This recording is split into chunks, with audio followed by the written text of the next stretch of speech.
the battery life on my laptop is gone way downhill. It's only a year. Yeah, mine was within a year. Yeah, some models, some versions, like I've looked it up in this particular model. Did you? MacBook apparently just has a really crappy battery. And when I took it in to get a service, because Sunday morning, port I must replaced have and that one charging usually.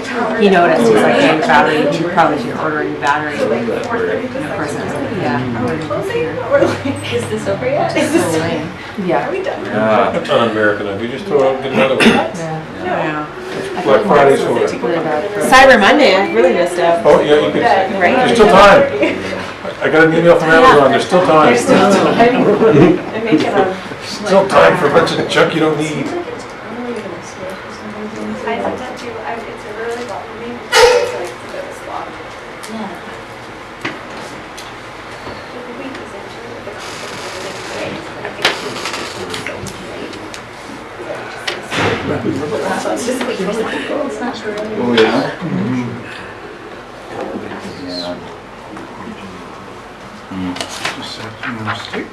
State to what you said.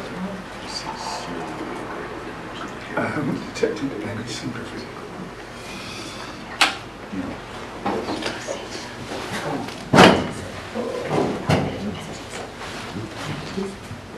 Just in time.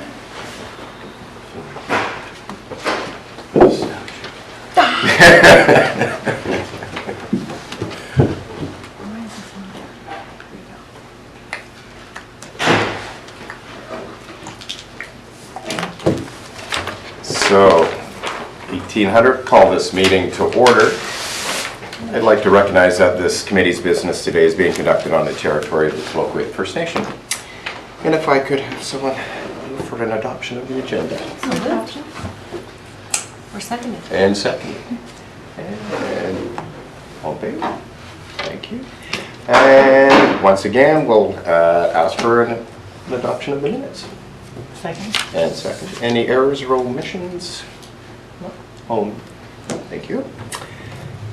And there were no public comment on the agenda items. None were delivered. And, well, hello, Marcie. Welcome. We do have a delegation. No introductions needed. No introductions? No, I'm just kidding. I think everyone here does know me, but in this role, for the Child Care Action Plan for the Alberni Clayoquot Regional District, I was acting as a consultant in the region, working as a facilitator, systems change practitioner, and facilitator for community engagement in the region. I was working alongside, I was 1/3 of a team, so I'm the only one able to make it tonight. My other team members are in the Alberni Valley and in Cumberland, but they are Tracy Smith, who used to be the Make Children First coordinator, similar to a role that I used to hold here on the coast in the Alberni Valley, and Maggie Hodge-Kwan, who similarly used to be the Make Children First coordinator for the Alberni Valley, as well as children's librarian for the Alberni Clayoquot Regional District. So both have very keen ties to the area. This project was funded with UBCM grant funding, and we initiated the project the minute that we had our hands on the funding in spring 2019. So we've been happy to be able to move this project along in a timely fashion. Just wanted to give you a quick overview of the approach that we took. We had a couple areas where we were mandated by UBCM to produce deliverables. One was the inventory of childcare spaces. So that was a very specific Excel spreadsheet that UBCM had created and gave us the ability to connect with each one of the childcare providers in the entire Alberni Clayoquot. First, to confirm their space availability and what that looked like for each center. And then as well, just to kind of connect with them around the project and what we would be doing, concerns, anything that they wanted to voice outside of the survey. So we had the ability to connect with each center, do a quick interview, and also bring together this inventory of childcare spaces.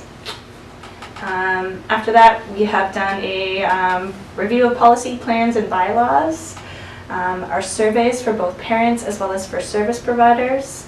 And then I think a big part of that was really filling in this information with our open houses, our focus groups, We did one-on-one interviews in a lot of contexts and had a lot of targeted conversations for any of those areas that we felt that we were missing information. So we did a lot of info seeking if we weren't able to get information that we really thought would be necessary for the study.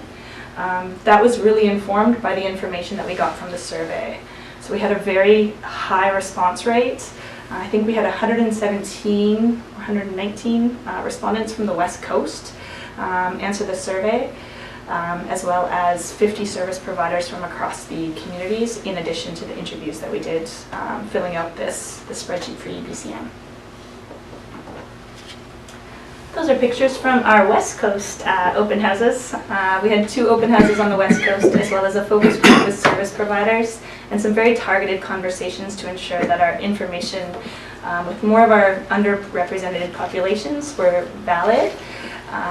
It is a little bit more challenging in our area to get a good focus group together for some of our underserved populations, specifically for parents with children with special needs and those kinds of special groups, just because there isn't necessarily the programming and currently available venue to reach out to them.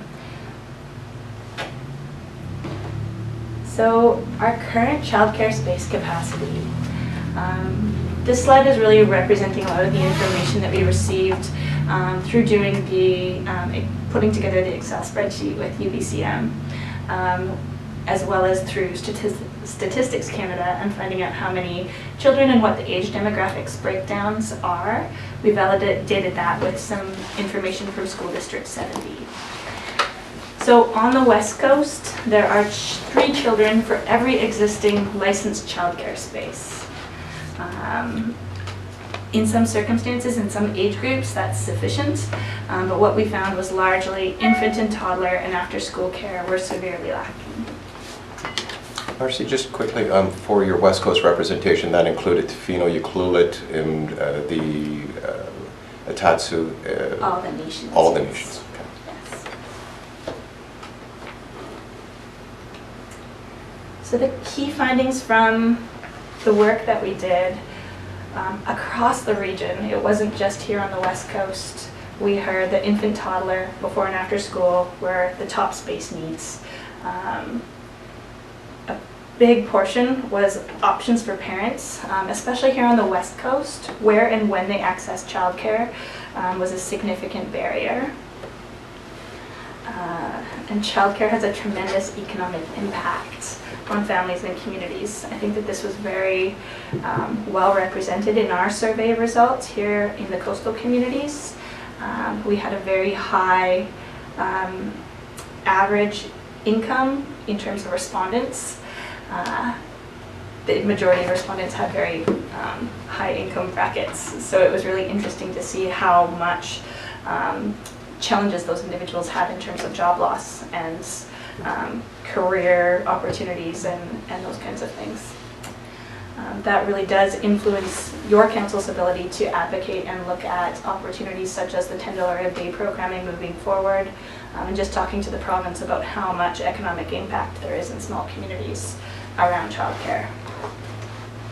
Additionally, the early childcare sector is really having challenges around staffing, as well as ensuring that those staff can be retained, because it is a very challenging role to take on, and the compensation isn't necessarily reflecting their value. So on page 26 to 31, there's some very in-depth specific information. So that has a lot more of the nuances between communities and what that looks like. So I won't go into that in detail, but just point that out to you. So for the recommendations section, we broke that into 3 kind of primary areas. One was recommendations for provincial government, as this is a document that will be going to the UBCM, as well as to our local governments. And that was really around the implementation of a $10 a day or similar childcare plan, which is more of a holistic plan that includes interventions both for families as well as for early educators. Looking at licensing regulations, a lot of what we found out was that especially in-home childcare centers have a very challenging time meeting the licensing regulations that are set out by provincial standards, and this is through Island Health and through the health ministries, in order to open. So not only do they have your bylaws and zoning to meet with and ensure that they're in compliance with, but they also have these provincial standards. Another big piece was balancing funding to create spaces as well as assist with operating costs of the center. We're seeing a lot of space creation funding at this point for capital projects. We're not seeing a lot of operating cost assistance. And then a big piece was attracting ECEs to the field. So this is really a dual crisis in terms of childcare. We don't have enough spaces for families, but we also don't have the capacities to support the early childhood education sector at this point. So really looking at the ways that we can assist in attracting more people to get those diplomas and degree programs in order to staff the centers. The last one is around improving capacity for local childcare coordination. And as you are very well aware, a lot of these complex situations, complex problems that our communities are facing require coordination in order to bring together a multitude of partners that need to come together in order to create solutions. In the past couple of years, funding to those coordination positions has been cut.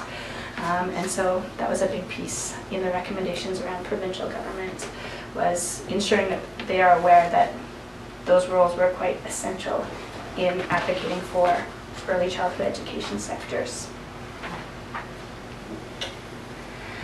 Local government. So our local recommendations were very much based around advocacy, participation in partnerships with the early child care education sector. And as well, we had a nice hefty little area in there around updating and or adding childcare supporting policies, zoning bylaw, OCPs. Tofino and Ucluelet, West Coast municipalities in general, were very supportive of childcare and childcare practices within their existing documents. There is a couple small kind of zoning tweaks and different bylaws that can be put in place. Additionally, we found some really interesting I guess provincial best practices that had been coming up just around anemones for developers, requesting anemones around childcare, and different opportunities to ensure that there is increased capacity to support childcare in your community. And lastly, we had recommendations around community agencies. And so this is recognizing that municipalities and our local community partners can work together in order to create partnerships, to create or to meet the space creation targets set out in the plan. There was quite a lot that we heard in our engagement around public-private and nonprofit partnerships to strengthen the ECE sector. And improving the quality of care across the community. Those are kind of the primary areas in terms of the community agencies. I would recommend you look into the recommendations on page 39 for more details. It does list some of the very specific opportunities that we heard in our community consultations. So is there what, conclusion, the 10 minutes is up, but do I need to do a formal, this is committee of the whole meeting? Do you have much more? Okay, let it roll.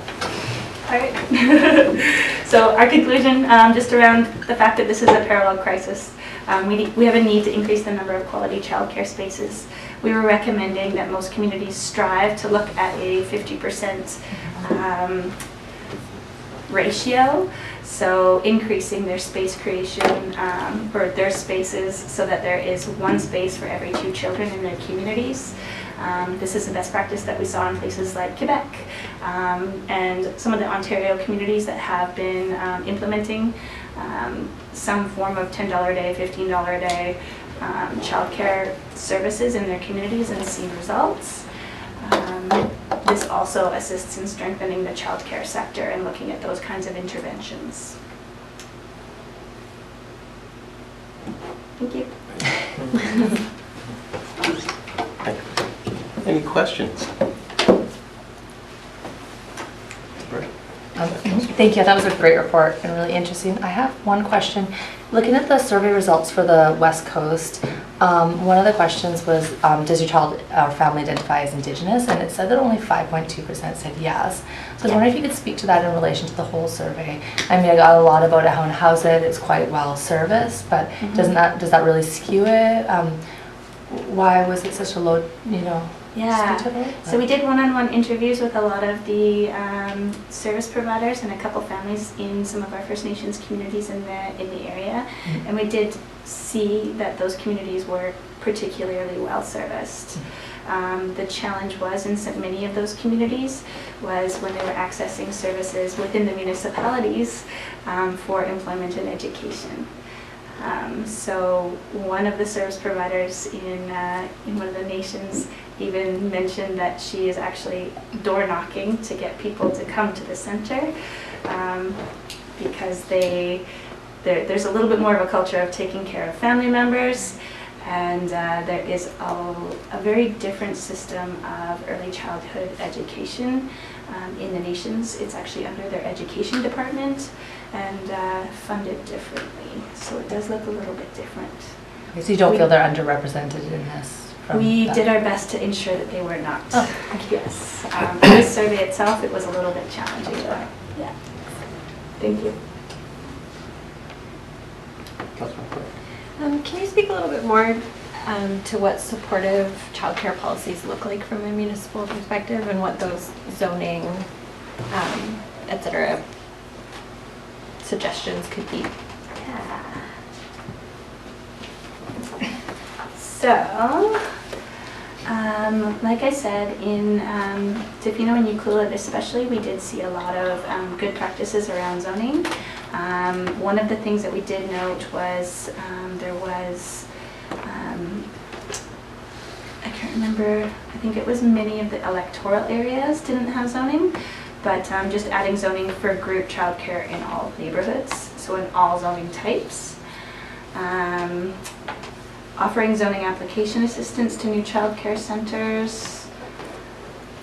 I guess some of the more innovative ones were looking at waiving business license fees for in-home child care providers. Land agreements. Was there any specific to, like, that, for example, that you felt were ones that would be like I read the same list, but okay. I wasn't sure if there was for Tofino specifically that you thought would wonder if enshrining the requirement for large employers and new employers of a certain size to provide child support, child care services and amenities would be an innovative one. Awesome. There was quite a lot already, like I said, within your OCP, within your zoning, supporting this. But I think that anything that you can do in order to make it easier for in-home centers to open would be a good first step. So expediting that process, ensuring fees are waived, anything like that, but especially assisting with that, kind of pulling in the community into the conversation would be a very forward-thinking step. Okay, thanks. There goes one. Hey, it's Marcie. This is my second crack at Marcie because she was at the ACRD meeting last week. But I will ask a couple of questions again for council's benefit.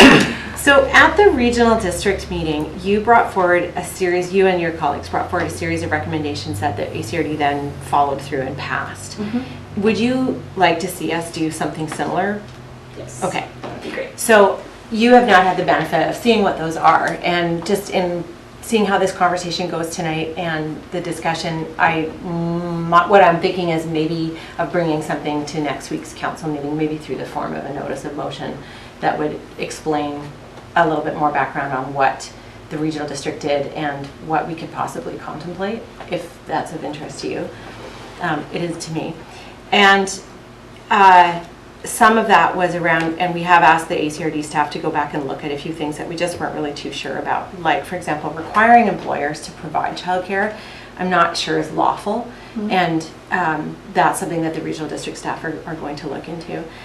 Then with respect to the zoning tweaks, I was looking at our zoning bylaw and I noticed that an in-home childcare is already permitted as a business, in-home business, home-based business, and obviously would require a business license. But that we define 2 types of commercial childcare centers, but they don't actually exist as uses in any zones. So we've defined them, but we don't use them. Do you have any insight as to why that is, or? The mysteries of the 1997 zoning bylaw? Okay.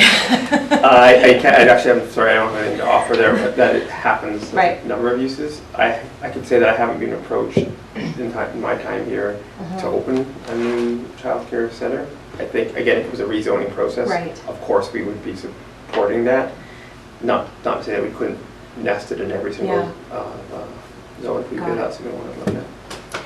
So with the exception of when the Ventura building was built, there was an idea to have a childcare center, a licensed childcare facility there, and it would have had to have been part of the rezoning process, and then a number of issues around traffic and safety and all those things came up. And I mean, this is of interest to me because anything we can do to make it easier for a nonprofit group or a private person to come forward and start a childcare business, the better off we're going to be. But that's going to require some work on our staff's part and the community's part to determine where those places might be. But I do think that it's, we need to start being mindful of this service just in the way that we think about all of the other kinds of services that we have zoned in our zoning bylaw. So why not make it easy for people to fill the gap that we know that we already have? And I think that's what you're recommending, and that's something I sure would like to see the District of Tofino move towards. Another question I had, Marcie, was where do you see this going from here? So here's it. The targets are defined in the report, and there are a number of institutional partners who could possibly lead the creation of new spaces within the next 3 to 5 years. And someone has to take some leadership on this or initiate something. And you had one of your colleagues who's got affiliations with the school district, and you've got lots of connections with Island Health. What do you see as a possibility for all of us here in Tofino? In terms of West Coast communities, you do have a strength in the Coastal Family Resource Coalition, just kind of already collecting a lot of this information and working within that framework with all of those partners. So there is that possibility to see some capacity for coordination through that group. Outside of my own better judgment, my team put in the Alberni Clayoquot Health Network as well as a suggested partner in ensuring that regional action can be taken. And additionally, I think the Alberni Valley Make Children First table is now very much receiving leadership from the school district's 70 early years hub. So there is some capacity within each of the regions to see some monitoring, some prodding, and gentle, I guess, reminders throughout. But I think that the municipalities also do play a role within those conversations. So both some of these network organizers, but as well ensuring that there is that support from municipal councils. Yeah. Thanks. Paul. Question. Now you mentioned the sort of a gap in coordination. How can you envision Tofino Council working towards, ensuring there is better coordination or improved coordination? What do you think? I think one of the big things is really around advocacy to the provincial government around some of that, because that was a central piece of funding that has been kind of revoked. So those 2 networks that I mentioned, they were both, their primary role and the way that they were initiated was through Make Children First and Success by 6 funding, which provided a lot of the coordination that started Coastal Family Place, that helped with the Ucluelet Child Care Center. So those were the mechanisms that at one point convened and ensured that those discussions were being had. But those funding pieces have now since been taken away. So I think that for local government, advocating back to the provincial government around this crisis and around, I guess, that funding system being taken back would be one small piece, as well as participating in what is left. So the Coastal Family Resource Coalition is still an organized group, and so ensuring that there is support there and that this issue doesn't, I guess, just kind of dwindle in their priority list because they've taken up other projects in order to ensure that they do have funding moving forward. They're not just early years anymore.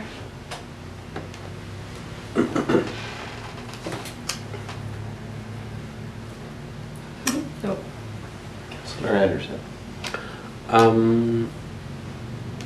One of the recommendations is to establish performance indicators to track wait lists, new spaces, wages for ECs, etc. Is any of that work, or maybe all of it, done by the CBT, do you know? No. None of it is? 'Cause it seems like that would be a good thing to add to their vital signs Yeah. type work. It could very well be. It is something that may be available through Pacific Care, and in part through some work that I know that the coalition has done in the past. But there's little bits of it here and there, I believe. Could be interesting. Should put my hand out here. Yeah.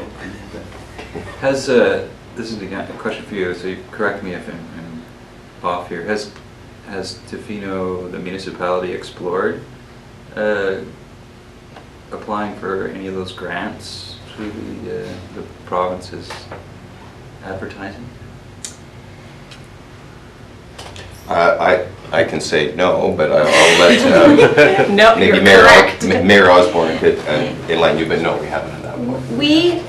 So we've had a couple of council conversations around childcare space creation, and I think the summary of that really is it's a big decision to make in terms of where and how long to operate for, and all the proof of concept and the planning work that would need to take place. It would be a capital project for the municipality, just like we're undertaking other capital projects right now. And I don't think there's a ton of bandwidth at the staff level to just like foist on a new project like this.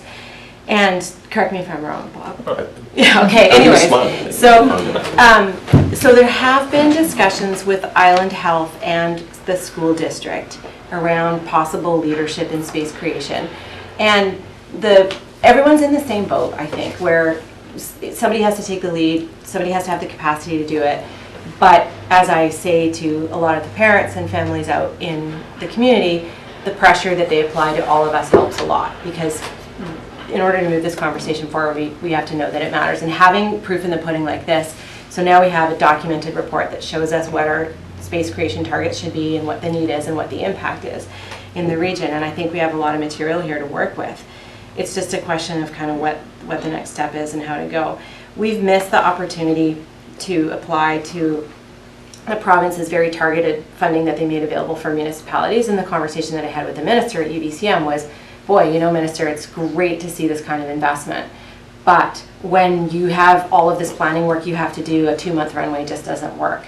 And so it would be great if you know, we had longer to work with, but that's just, the reality is not that.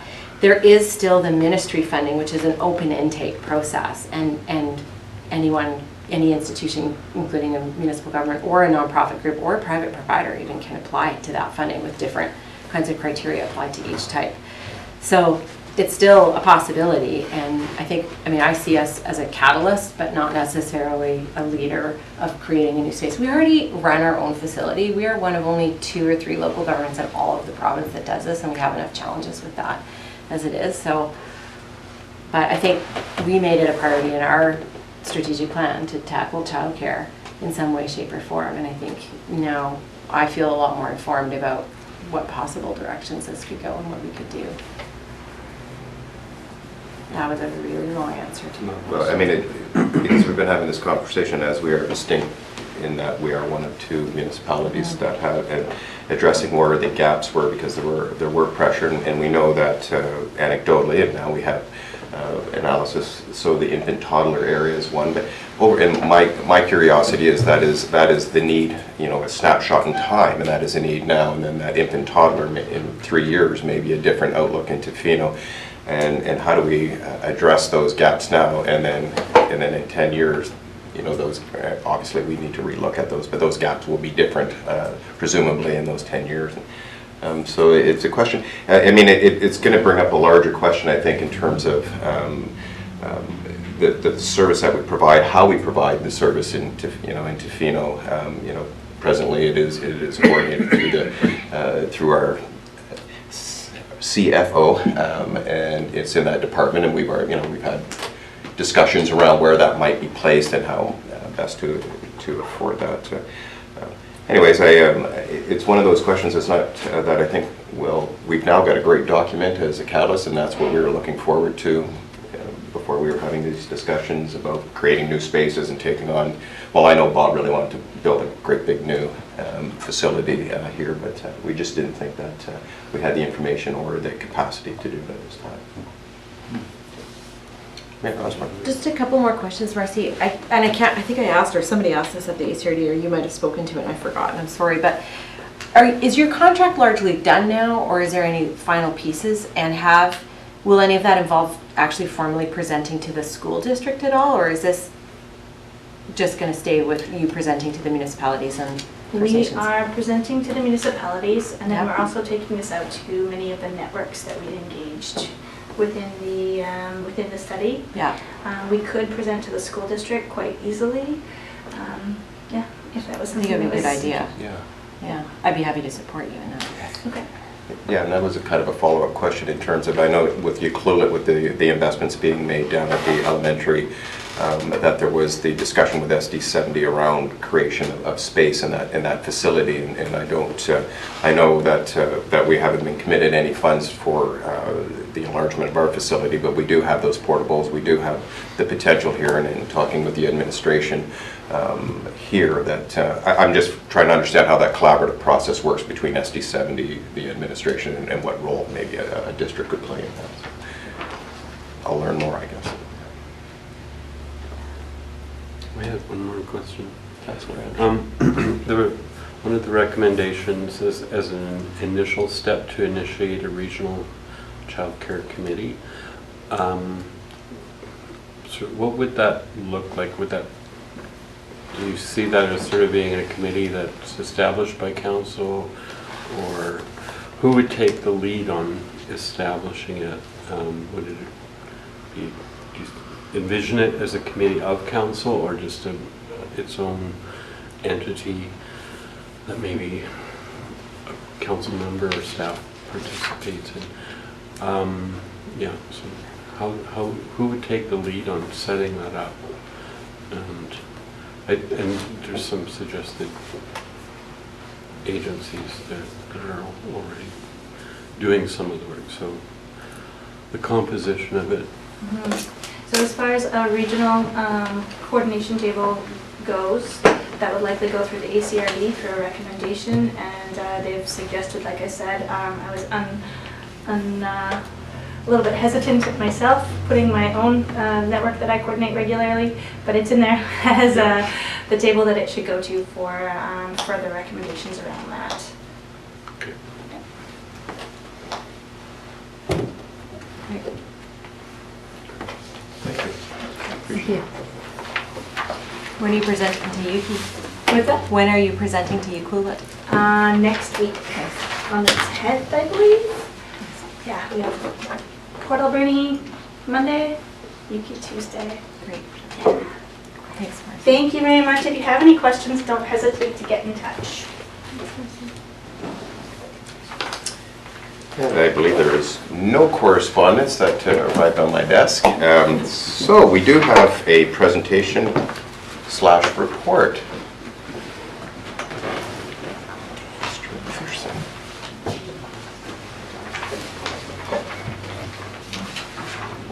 wastewater treatment and conveyance project.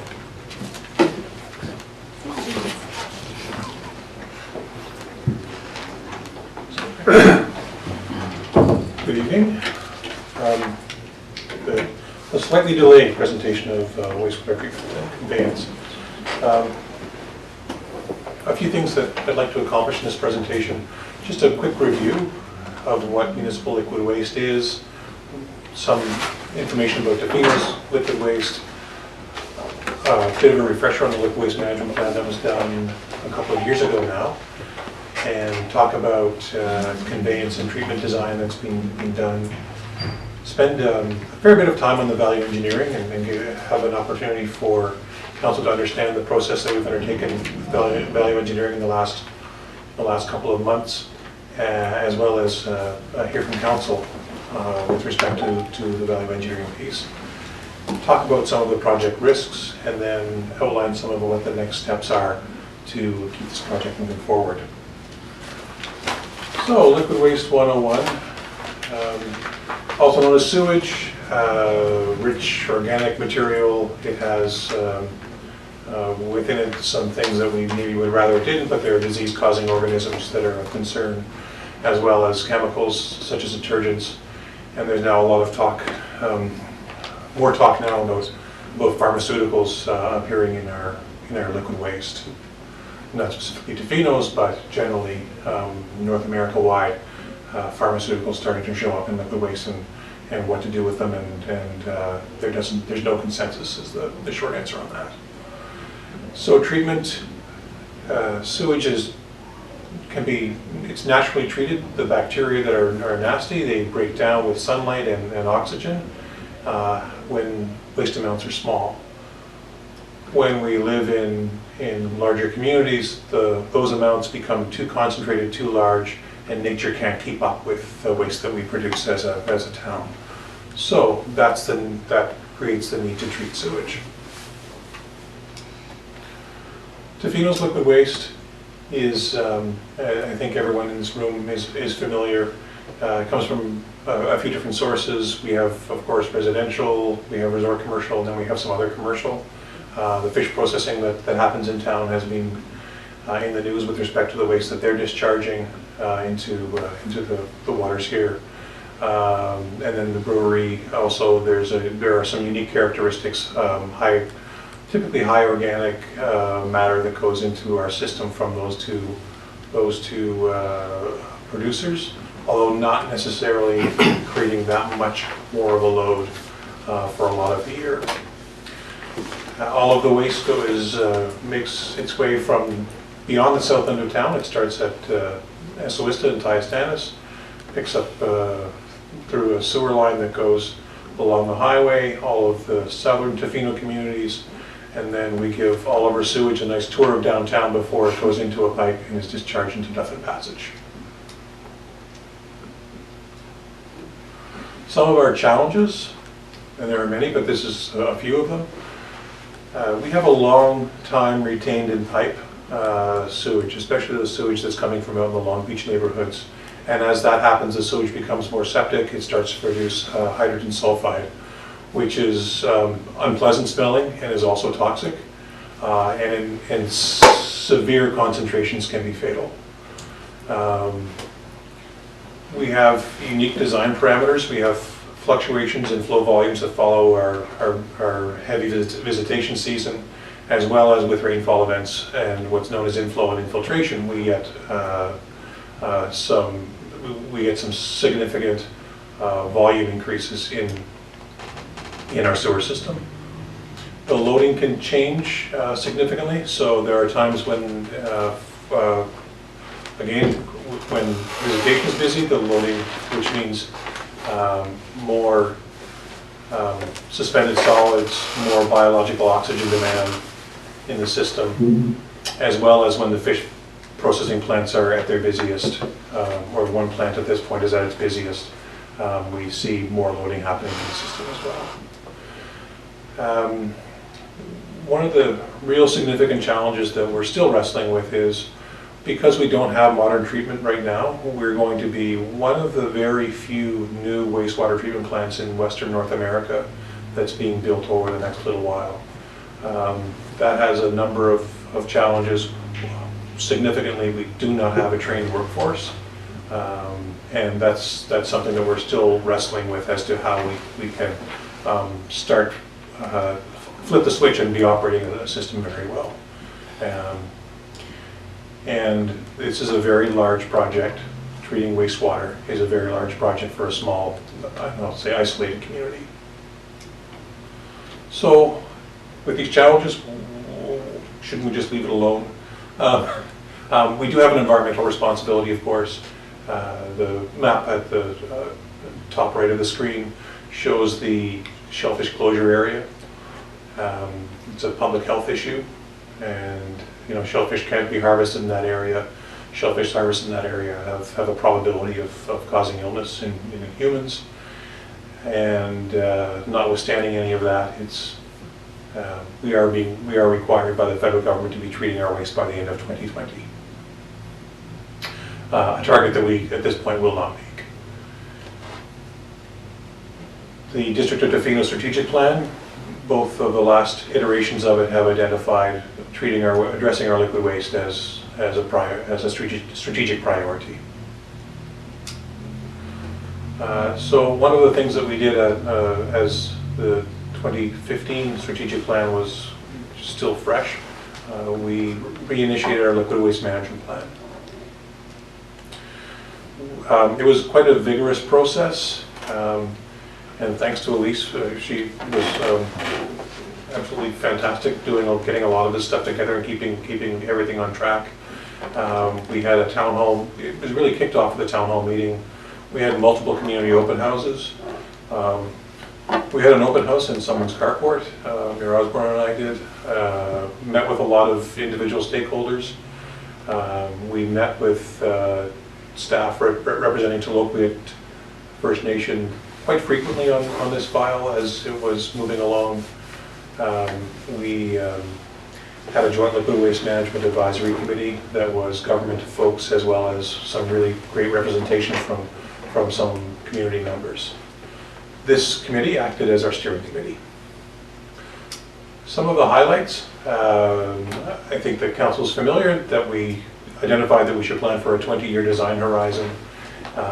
We would want to accept waste from not only Tofino but also from Clayoquot First Nation communities of Taistanis and Esavista, and as well consider capacity to include Opitsit in the future, as well as waste coming from Parks Canada. We've planned to include the airport, although that doesn't look like it's going to happen in the near future. We want to produce, and this may be stating the obvious, but produce high quality effluent that meets regulations. And one of the things that we've tried to do is talk about the shellfish closure and see that area shrinking so that the incidence of fecal coliforms outside the initial dilution zone is those shellfish can be harvested again. They're safe for consumption. So I'll explain initial dilution zone. When we discharge to the marine environment, there's an end of the pipe, and there's what's called the initial dilution zone, which is 100 meters in all directions. The idea is that once you're beyond that 100 meters, ultimately we want to get to a point where the shellfish closure area has shrunk to just to the edge of that 100 meters. That will take time for the marine environment to recover from the pollution we've been putting in it, but that's the goal. The effluent will be discharged through an existing discharge location at Cedar Street, and then upgrades that are planned.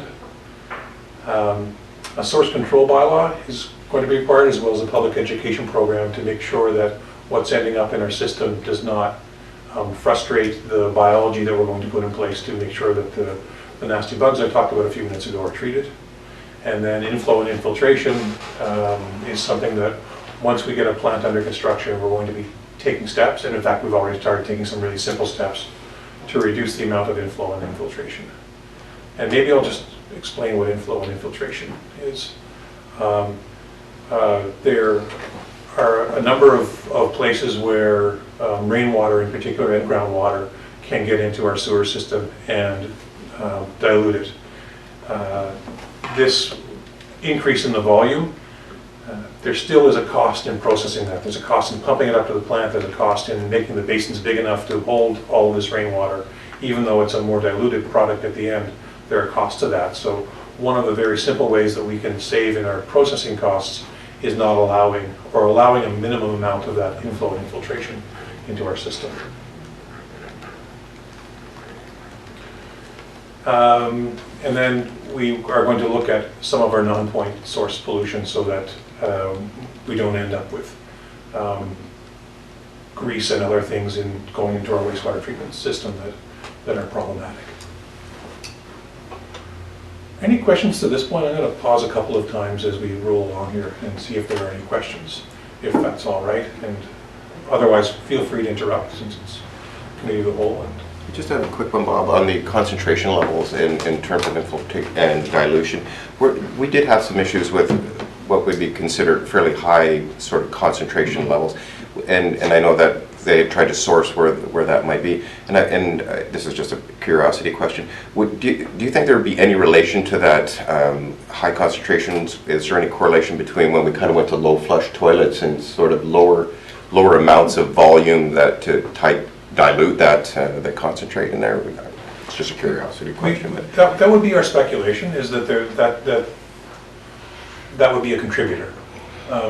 Like we don't know for sure, and we've talked about it here, whether we spend a lot of resources chasing down where that higher concentration is coming from, but we're not sure that there's kind of a reward for doing that work. But we do know that Tofino households do use a lower volume of water than kind of the average North American community, so we think that is a likely contributor. There may be some other things happening along the way. But yeah, but the low flush, dual flush toilets could be a contributor. So, treatment approach.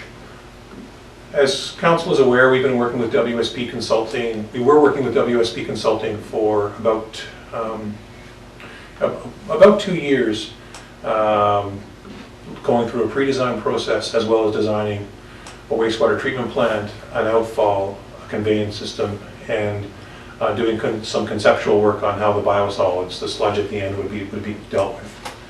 The process, and I'll just describe it briefly, it was pretty iterative, a bi-weekly check-in meeting by phone, and then we had milestone meetings in North Vancouver when the design was at 30%, 60%, and 90%, to make sure that the project kept on track.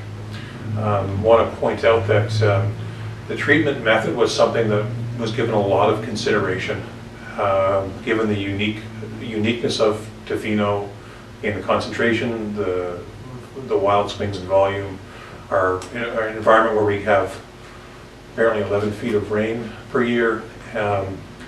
So there was a lot of consideration that went into that. We brought that discussion to council, made a tentative decision, and then we had that decision peer reviewed by another wastewater engineer to be sure that we weren't heading off in the wrong direction. That would be very difficult to recover from. We did cost modeling throughout the process. There was actually cost modeling, level D cost modeling that was done in the liquid waste management planning phase, and WSP did their own cost modeling, and then we had Hanscom cost consultants not check WSP's work, but to start fresh and do a whole new model on a couple of different occasions. It seemed every time we modeled it, the prices had changed, not because the previous model was poor, but because costs kept going up. And as I mentioned, we did come to council a number of times to talk about treatment approach. The design population was something I think we had a couple of visits to council about. That was probably the previous council now. But our design population and how many kind of contributors we expect to have to the system in 20 years from now was something we spent a lot of time on, and Aaron was involved in those discussions as well. And certainly the council has been very aware of the cost considerations and the opportunities that we've been pursuing to pay for it. All in all, the design was completed earlier this year. And there will be some changes I'm expecting as a result of the, subject to council's comments, as a result of the value engineering exercise. But it is a completed design, so that if we had been able to in April or May of this year, we could have taken the project to tender. But we didn't have $60,000 kicking, or $60 million kicking around. So as I mentioned, our design population, a lot of discussion. We have designed anticipating a population of 10,800 people in 2040, higher than usual biological oxygen demand and total suspended solids. We were looking for a plant that's operationally efficient and can be operated simply. We spent a lot of time both with the WSP consultants as well as with the value engineering team, trying to explain the unique nature of Tofino, so that it's understood that if it's not like if you're in Victoria and something breaks, you don't drive it down the street to get welded, you send it away and you might see it again in 2 weeks. So we need very robust equipment, we need levels of redundancy to ensure compliance, and looking for not the best possible quality equipment, but very, very good quality equipment. One important thing that we kept reminding ourselves of through this process was that we've all known the project would not happen without a significant grant from senior levels of government. So it was important to remind ourselves that in all likelihood the capital costs would be shared by others, but all of our operating costs would be ours and ours alone out here on the West Coast. So it's almost to a point where you're better off spending 100 capital dollars to ensure that you don't spend one operating dollar per year. So we kept reminding ourselves that spending money on redundancy, spending money on good equipment, spending money on things that can be operated by a low level qualification person were good investments. I think that gets a little bit lost in the dialogue about what the treatment plant is going to cost. So here's what the plant and conveyance system start to look like. So the wastewater treatment plant is located at the top of Industrial Way, top of Warren Way. Wastewater is diverted, rather than getting the tour through town that I showed about 10 minutes ago, wastewater is diverted at Industrial Way, Warren Way actually. And so all the waste that's coming from the south that has begun to get septic does not get a tour through downtown anymore. Those odors that we've all had the opportunity to enjoy at the lift station in town, as well as at the Esso or Gas and Go lift station, those will be diverted before getting to those locations. So to make that happen, we're going to move, upgrade, and reverse the flow at the Gas and Go lift station. It will be an all-new lift station, likely right at the foot of Warren Way now, and it will push the waste up to the top of Industrial Way, an elevation gain of I think around 20 meters. And there's a new pump there to do that. Existing sewage that is going into town the flow will be significantly reduced, and it will flow by gravity into town. Instead of waste being discharged at the bottom of First Street at the First Street dock, that waste will be pumped up over the hump to a new pump station behind our parking lot, behind our building here, and then pumped up to the wastewater treatment plant. And one more thing. No, that's it. Yeah, I mentioned new lift station at Main Street. This is beyond a schematic design, so the lift station that's not quite in the middle of the road, but on the side of the road in front of, I think in front of a residence on Main Street will be gone. And we'll have a new modern lift station with odor abatement in the parking lot where the diesel generator is now. We've made an allowance in the building for public washrooms that will be facing Main Street as well. So I mentioned that it's at the top of Industrial Way / Warren Way. We, since the liquid waste management planning process, we heard loud and clear from the community, please maximize distance from residences. Notwithstanding, the engineers tell us that if a wastewater treatment plant is operating properly, you shouldn't smell it. But we want to provide people with assurances that there'll be adequate distances for when things do go wrong. And then we're going to be aggressive with our odor control systems. Again, we designed something relatively simple to operate, capable of managing fluctuations in flow and loading, and again, system redundancies. So this is more or less the layout and location of the wastewater treatment plant that will be built, assuming everything goes well. The plant itself, there are a number of steps in the treatment process. I'll show this a little bit more diagrammatically in a second, but there's an initial screening where non-organics come out, so things that shouldn't be in the system to begin with are screened out initially in the headworks building. Then there's a racetrack aeration and oxidation ditch, and this is where the operators will do things to really encourage the biology that we covered in the very first slide to get going and accelerate. And they'll provide more aeration if the process is getting too sluggish. They'll cut it back if it's getting too aggressive. There are various things they can do. There's continuous testing happening to make sure that they're keeping on top of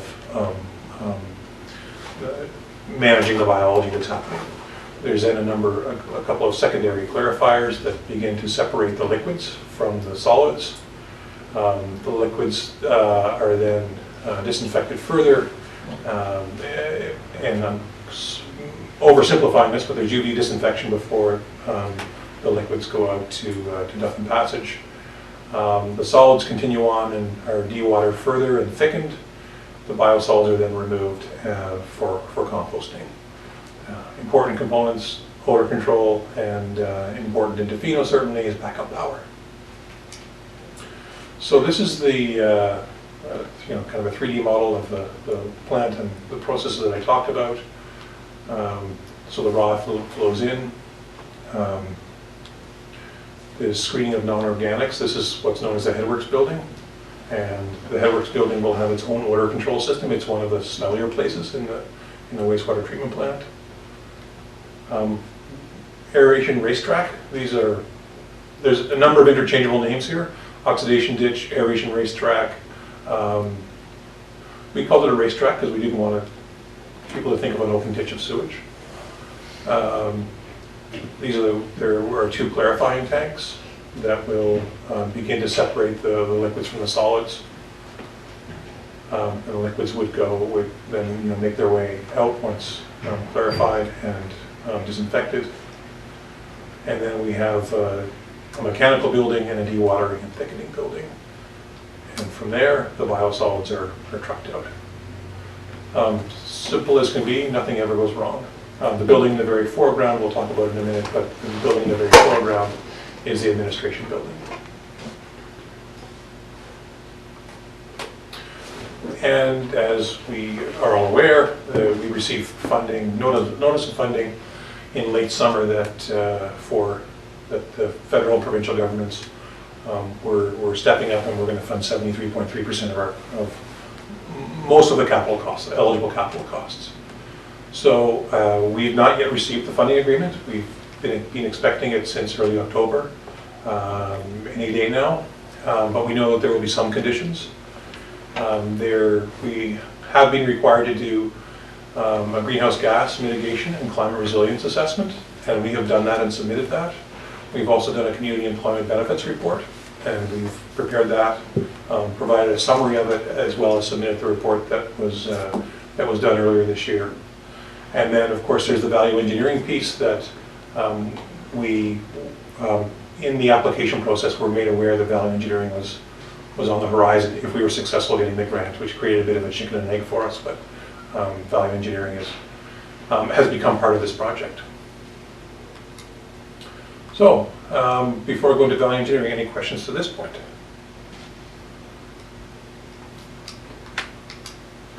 Councillor?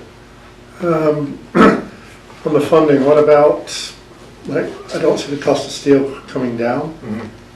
What about the cost overruns for the cost of raw materials? Yeah, cost over, yeah. So, cost overruns, there are a number of materials that concern us, as well as the cost of labor. We don't know until we're out in the marketplace what the response from construction firms is going to be. Consultant who I spoke with today says, there seems to be a lot of interest out there. This is a very unique project that, like I was saying earlier, there are no builds like this. If we do get into a situation where we're finding that the prices are coming back higher than we had anticipated, we're going to have to find more efficiencies in the project, I think.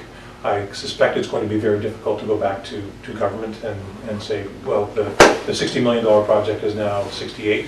Can we have another 8 million? We were very fortunate to get a community of 2,000 to get a $40 million grant. $40 million grants were unheard of for most of my career. They used to be capped at $20 million, and those are going to larger communities. So the cost overruns, the cost of steel, the cost of concrete, those things certainly concern me. And I don't want to understate those as being risks to the project. If we're finding that things are coming in too high, there may be some redesign that has to happen, or some other decisions have to be made. I don't know. That's good question. Not a great answer to it. So, as noted for large infrastructure investments, I think they were saying everything over $10 or $15 million. The province is now requiring a value engineering exercise. It's becoming a leading practice, and one of the proponents who was not successful, a firm from Alberta, I spent a fair bit of time on the phone with afterward, after they were not successful, but really got a good idea of what's happening elsewhere in North America. And it seems to me like BC is trailing a little bit in not having required value engineering historically. It came as a bit of a surprise to me that value engineering was not about finding the cheapest way to build things, and I would say a pleasant surprise. So we issued a request for proposals in August or September. We selected a consultant it was mid-September by the time we selected a consultant, and we hired HDR Consulting to undertake the value engineering exercise. Just a bit about HDR Consulting. They are a multidisciplinary consulting firm. They're mostly architects in British Columbia, but they have a sort of a massive engineering component just south of, just in Washington State and California. So we had mechanical, structural engineers, wastewater process engineers, an architect, and a cost consultant from separate from the HDR, but a cost consultant from a cost consulting firm that I was familiar with from my previous life, BTY, and then we had an experienced accredited value engineering facilitator. The process was that they took in all the information that we had, they digested it, they came up with ideas, and I'm going to grossly oversimplify, but came up with ideas for ways the project could be improved to find value. One of the things that really appealed to us in hiring this consultant was their wastewater process engineers, 2 individuals, had 81 years experience between them. And it was really interesting to sit in a room with them and the things that they were just so quickly able to come up with. Not all of them worked out, but that level of experience was unique. So it's about finding value, and it's performance divided by cost plus time. The idea is we're trying to improve the project, not make the project cheaper. They use there's a standard methodology for this, again, something that was unknown to me. They have their own accreditation system through SAVE International that sets out standards and accredits the facilitator and others. They reviewed all the background information that we could provide for them. They reviewed just every decision that we had made. They reviewed tender documents. They reviewed their cost estimates. The workshop was held immediately the week after Thanksgiving week, in late October, and we had a preliminary report from them on November 11th. So some of the highlights, when we got back from the value engineering process was at the same time frustrating and gratifying, I guess. It didn't produce $20 million in savings. At the same time, that told us that a lot of the work that we'd done and the rigor that we put into the work and our consultants had put into the work, we ended up with something that was very well designed. Well-designed treatment process, a well-designed project. But there were some opportunities for improvements and savings that are identified in the staff report, and I'll touch on a few of them. I'm not going to cover the 23 or whatever the number is. One that was interesting, the one, and I was actually really intrigued by this one, one of the first things we heard about was something that would add $340,000 in cost, which would eliminate a lift station, or significantly downsize a lift station, I guess, that's currently at Gas and Go, but upsize the Lynn Road lift station, cause increases in capacity at 2 other lift stations that the district owns, as well as likely cause private pump stations to need to be upgraded as well. We recommended it be rejected. We just, we weren't looking to increase costs by this amount, and we weren't very crazy about the risk of putting more pressure in a sewer line that's been in service for 25 plus years. One good opportunity that we recommend accepting is take another crack at the design of the wastewater treatment plant administration building. We did reduce the size of that building once in mid-process, I think after 60% design. The cost consultants have suggested that we make it a single-floor building rather than a 2-floor building and really simplify it with an opportunity to save over $600,000. So that's something that we hope to follow up on. There's a grit removal machine in that Headworks building that I showed you. They believe that building, that grit removal machine can be moved outside.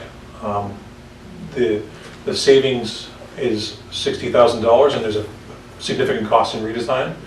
And we're not sure that with 11 feet of rain it's the best move, but it's something that we do want to pursue subject to looking at some of the technical issues a little bit more. The value engineering team identified an opportunity or an idea to regrade the site and grade the site differently and lower where the 2 clarifying tanks are. They estimated a savings of $344,000. Spent a lot of time talking with our consultants on this one. They were really concerned about the wetness of the site and the risk of flooding. Important to point out the value engineering team did not come to Tofino, they did not walk the site. I've walked the site, our design consultants have walked the site, and at that location we'd be concerned that we'd be chasing flood water, and possibly the lower we go on the site, the closer we're getting to groundwater, so you have to deal with that, or risk floating things. Your empty tank can start floating. So not recommending we pursue that. There was a recommendation to combine 2 buildings. That actually is something that we had considered through our design process, but the 2 buildings are quite different. One has a full basement. The mechanical building has a full basement. The dewatering building does not. So during an earthquake event, they'll move quite differently. And the engineers who originally looked at that just believed that the cost of joining those 2 buildings would eat any savings that we would find. A different method of extracting water from the solids, rather than centrifuge, a different kind of press. The net savings were negligible. Concern, mentioned the moisture content and space concerns. The centrifuge would run just during business hours while we have people working at the plant. The screw press would run, or volute press would run 24/7. And we were concerned that it would result in a lot of call out for staff that we would like to try to avoid. Again, getting back to the simplicity that we tried to bake into the DNA of this thing. I'm not going to pretend that I know very much about SCADA, but SCADA system And the report tells you what that's for, but it's basically an automation, a computer automation, so you can look at data from throughout your plant, and you can communicate with various components of not only the wastewater treatment plant, but elsewhere in the public works system. There were concerns that the value engineering team had mostly from the American experience of finding people to do programming with the software that had been specified. We researched that, WSP researched that again, and we found a lot of municipalities in Western Canada are using that, and we found a number of vendors that would support it. So we do believe that because it integrates better with our existing systems, that it's worth spending a little extra money on it. The air handling system, the value engineering team came up with a really unique idea, or an idea that was very different from what we had considered, which is basically taking the freshest air in the building and gradually moving it through to the stinkiest part of the plant, rather than introducing fresh air throughout the plant. The value engineering team estimated that the savings, if this works, would be $140,000. WSP engineers, to their credit, they said, this is something that if we can make it work, could save a lot more than that. So that's one that we're actually spending a bit of time on now, considering it more. Not only would there be savings in capital costs, but the operating costs where you're not heating air multiple times, there could be some savings there as well.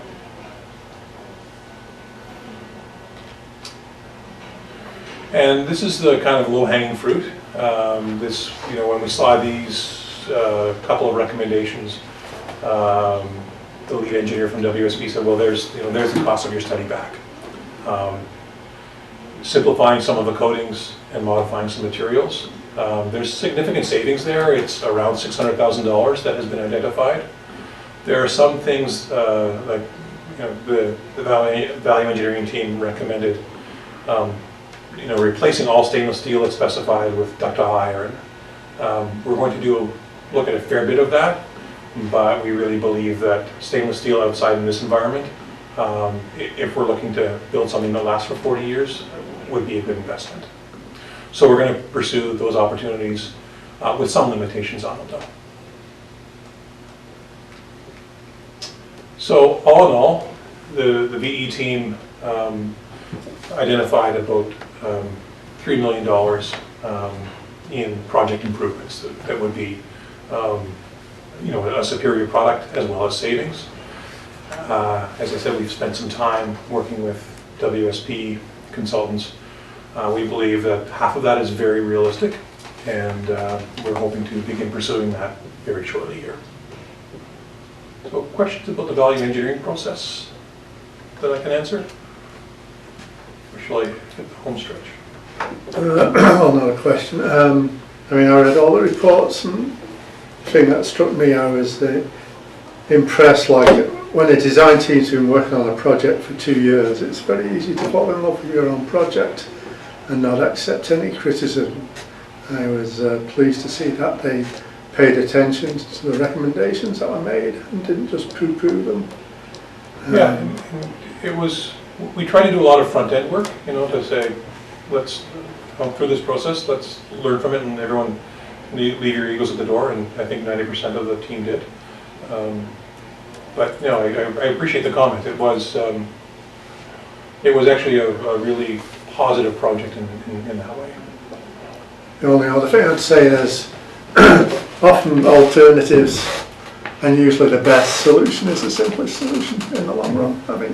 We all learn that in Engineering 101. So. Yeah, I would agree with that. Throughout from the time we were doing a liquid waste management plan, we would hear from, there are a lot of ways to deal with liquid waste. There are a lot of chemicals that you can add to it, and flocculants and so on to accelerate processes and so on. And we'd hear from people and say, we've had this process in place for so many years now. And the biology has been working really well for millions of years, so that's what we're trying to do. Is we think the simplest process is is the biological process that's been proven, and just finding ways to encourage that biological process rather than getting too tricky with it. So yeah, thanks for that. So project risk, as the report says, every capital project comes with risks. The bigger the project, the greater the opportunity for risk. The project is large, it's complex, and so what we're trying to do now is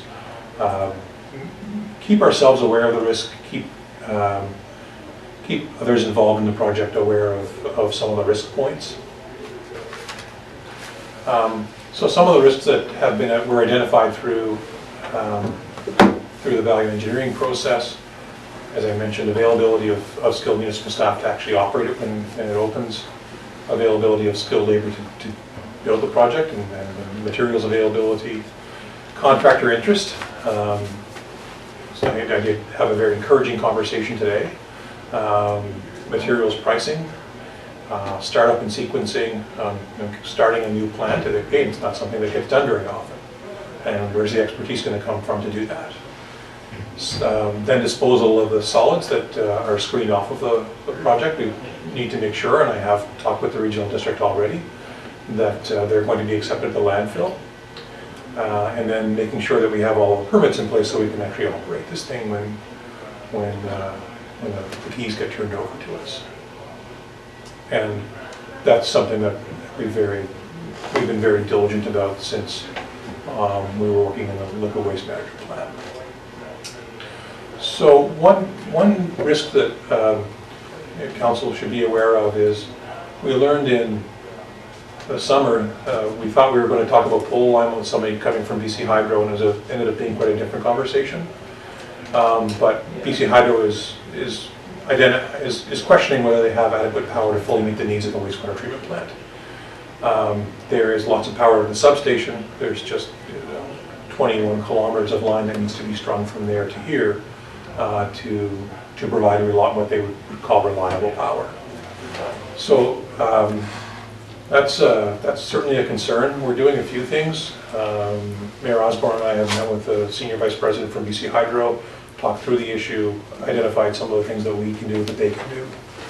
I've continued those conversations with their staff. I don't have an update on what's happening with the transmission line, but transmission lines can take a long time to plan and install, and when you add the joy of a national park, it adds another layer of complexity to it. We're looking at BC Hydro has a new plant design program, and they actually have a division that looks at wastewater treatment plants as well. So we're going to try and as I always love to do, look at the demand side before just throwing supply at it. So we're going to be working with BC Hydro, almost like another value engineering kind of exercise, but looking at the hydro demand and seeing if there are ways that we can reduce the peak demand. So that work is really just getting going with us, trading documents back and forth, and everyone trying to understand the problem a little bit better. As I note in the report, one of the things that makes me a little bit optimistic is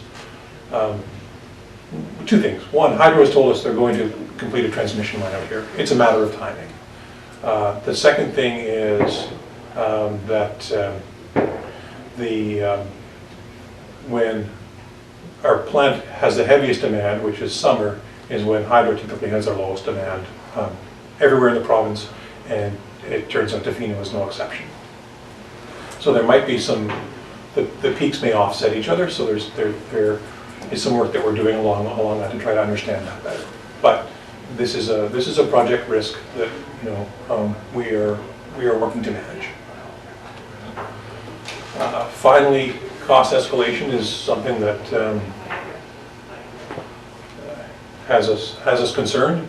The cost escalation that was built into the work that Hanscom did assumed a 5% per year cost escalation on everything. So some things will go up by more, some things will go up by less, but that's a number they felt was defensible. So my back of the envelope math is that every week the project is delayed is $50,000. And sooner or later that adds up to real money, so we're making every effort that we can to move the project forward in a timely way. So, next steps, and we've actually this afternoon started to put some dates to some of this. I thought I took that picture out, you know. So cost sharing agreement, we're waiting for that. We want to work with other contributors. The park, more conversation with Parks Canada, conversations with Clayoquot that have been a little more dormant than I wish over the last 12 months. We will be issuing a pre-qualification document tomorrow. So what we're going to do with this project is go out to the marketplace with a general call, see who is interested in the project, and then there will be a number of things that they have to provide to us. We will evaluate those proponents and select up to 5 who will then be invited to submit tenders down the road. While that is happening, there are certain project components per the value engineering report that are, should be redesigned. In the middle of this, we need to get some more staff here in our infrastructure/engineering department, and then we're anticipating issuing the project tender in late February and awarding in. I think what we looked at was early February for project tender, early March for award, construction start as soon after as possible. So we still are on track for a start in Q1 of next year. So a couple of recommendations for the committee to consider. We'd like to be authorized to continue to pursue the value engineering items that we've identified. And this means engaging with WSP to get them to redesign a few elements, and there's an appendix to your report that identifies where there are some costs to that there are some costs to that. But all in all, we think there's value. And then secondly, that we be authorized to undertake the pre-qualification process that I'm going to do tomorrow anyway, so you can just ignore that second part. Or you can authorize the pre-qualification process too. Pre-qualification process, I should have mentioned, will also include the social procurement that council has had before a couple of times. That's where we'll get people to really think about how they can do more than just build a plant in the community. And sorry, that was a long presentation, but that's it. Thank you, Bob. Any questions for Bob on this one? Councilor Pastor. Has there been any interest of anyone doing a private partnership with us? That you know of? Yes. Yeah. Yes. There are 2 private utility firms that operate in British Columbia that I'm aware of, and both have contacted us. And I'm going to have more discussions with them between now and Christmas about options. So those options can, be anywhere from bid, build, finance, operate to operate. So you get all sorts of phone calls from folks when they realize you've now got $40 million extra dollars in your bank account. It's like winning a lottery almost. Relatives you never knew you had. But there are 2 legit private utility firms that have contacted us.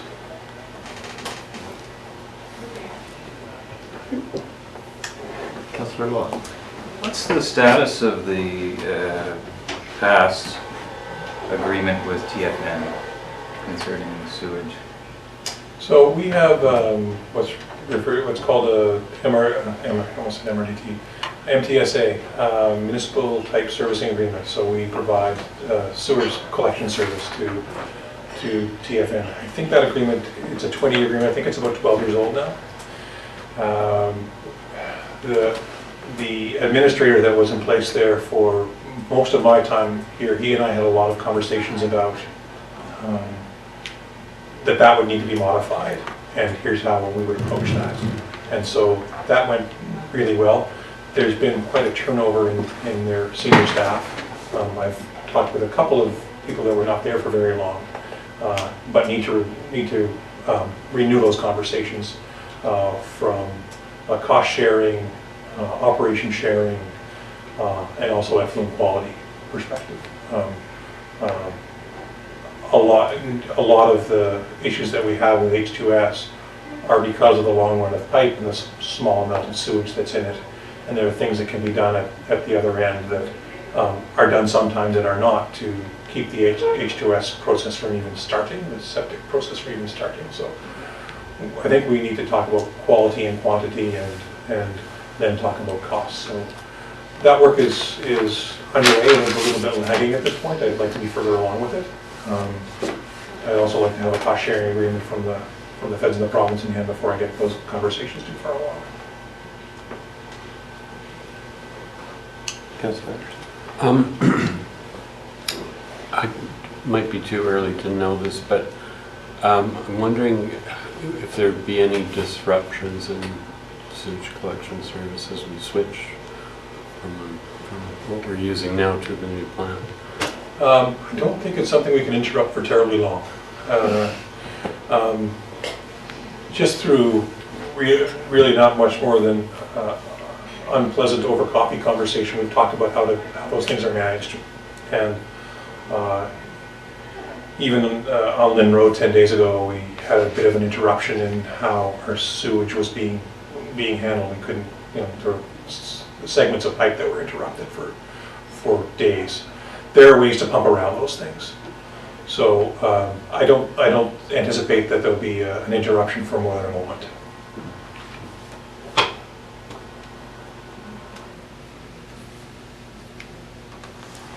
I just have, I was just curious, I know we're not going to meet the deadline with the feds. Are there ramifications for that, or are there exemptions that we have in place or could put in place?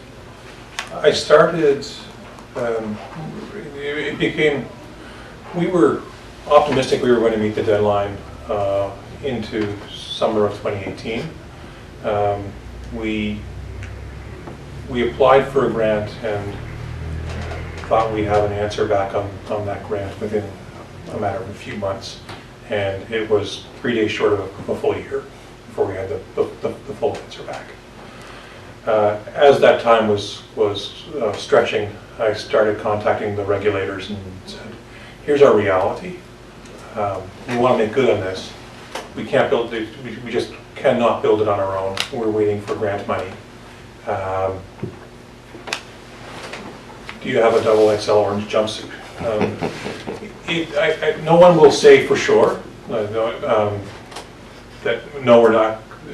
So we will be non-compliant. We will be breaking the law. Right? But what I can get out of folks in Ottawa is, if you are moving toward compliance, and you can show that you've been moving toward compliance, and you can show where things have kind of gone off track, there's no record of it's unheard of for one government to start fining another in that kind of circumstance. So I'm comforted enough by that I can't, no one will tell me for sure, I can't say to council for sure it's not going to happen. I would be exceptionally surprised if we were 3/4 of the way through building a wastewater treatment plant, all the funding's in place, the contracts are in place to get it done, and someone from Environment Canada comes and issues a fund. I don't see it happening. I think the politics of that would be terrible, especially where it's mostly the federal government that held up the timing of getting the money to us. So, I think it'll be okay.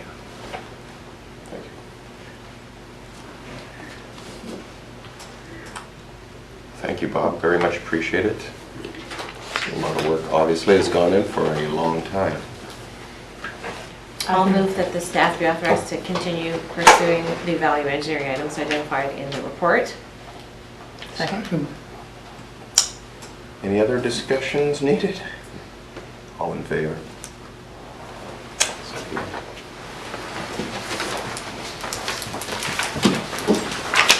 Thank you. Can I just a 1 minute break if possible? And we have to do the other We'll let you. recommendation. Oh, did you want the other recommendation? I don't technically need it because I'm not committing to anything through it, so it's okay.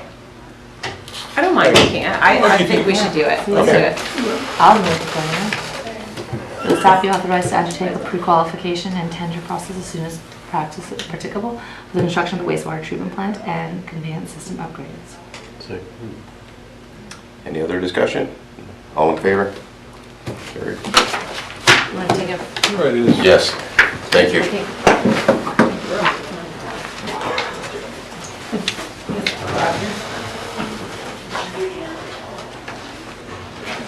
Sorry, Aaron.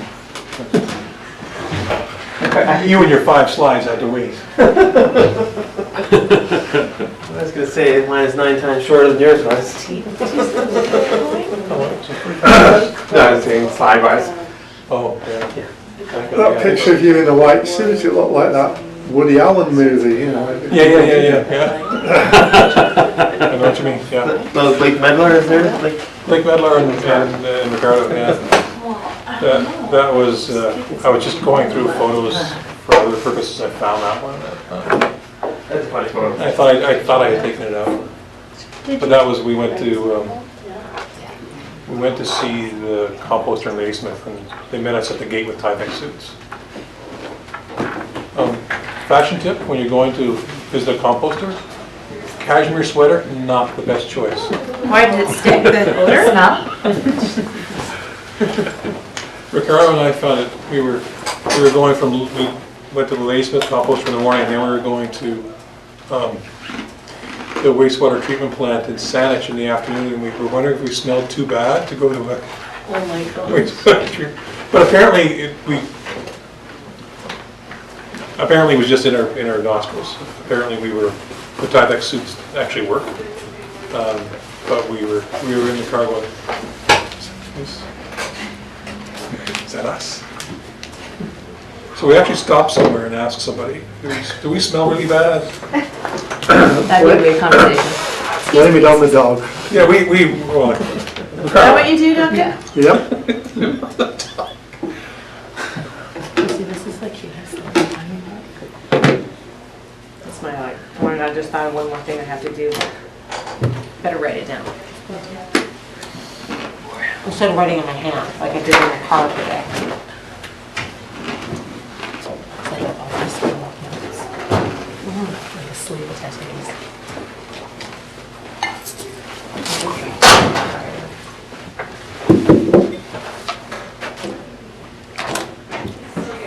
Can I point it out and then format slide?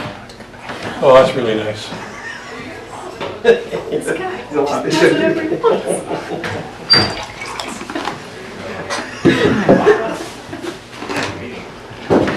Widescreen. Yeah. That fits with Monday night.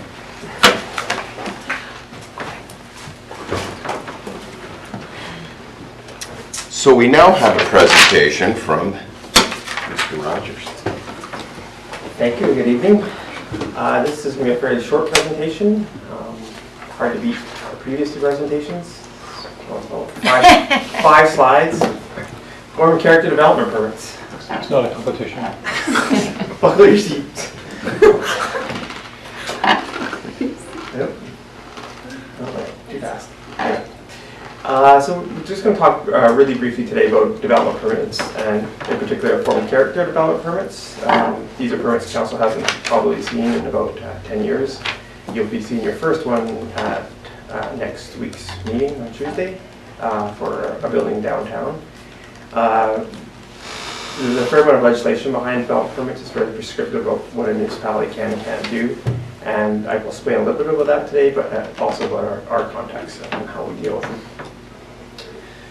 So in our context, and in specific in council context, we're going to be dealing with form and character development permits in the downtown core. So in the downtown core, we have 4 development permit areas: the Main Street, Campbell Street, Gateway, and then sort of a general, whatever is not included in those areas is our 4th development permit. Each of those has specific guidelines in terms of form and character, so where a building can be sited or how it can be sited, its massing, some of the landscaping, colors, materials, architectural designs. They're intended to be, our guidelines are intended not to be prescriptive in the sense that we give them out for people to look at, or architects or applicants, and then they sort of interpret those to do their designs. Then they come to council and ask for permission. The LG is very specific, local government act is very specific about what a municipality can ask for and what it can't. These are permits, so they're more similar to a building permit where somebody follows the guidelines or the regulations of the BC Building Code and you give them a building permit. Development permits are more akin to that than to zoning. There are guidelines there, each DPA has the guidelines, those that provide transparency to the community and to applicants. They're also there because we don't undertake public notification with development permits, so it's really important to have the guidelines to provide that transparency. Again, let's just repeat one more time, this is not zoning. And within the guidelines, local governments can set out exemptions, and we do so in all of our development permit areas. That is one area that we're looking at in the OCP is sort of expanding some of those exemptions to deal with some of the issues we've seen pop up over the last 10 years. In our process in Tofino, we have a design review panel. This is a board that's appointed, a committee that's appointed by council to review designs by applicants. This panel makes recommendations to council, previously to staff, but now back to council, about whether this development should or should not move forward.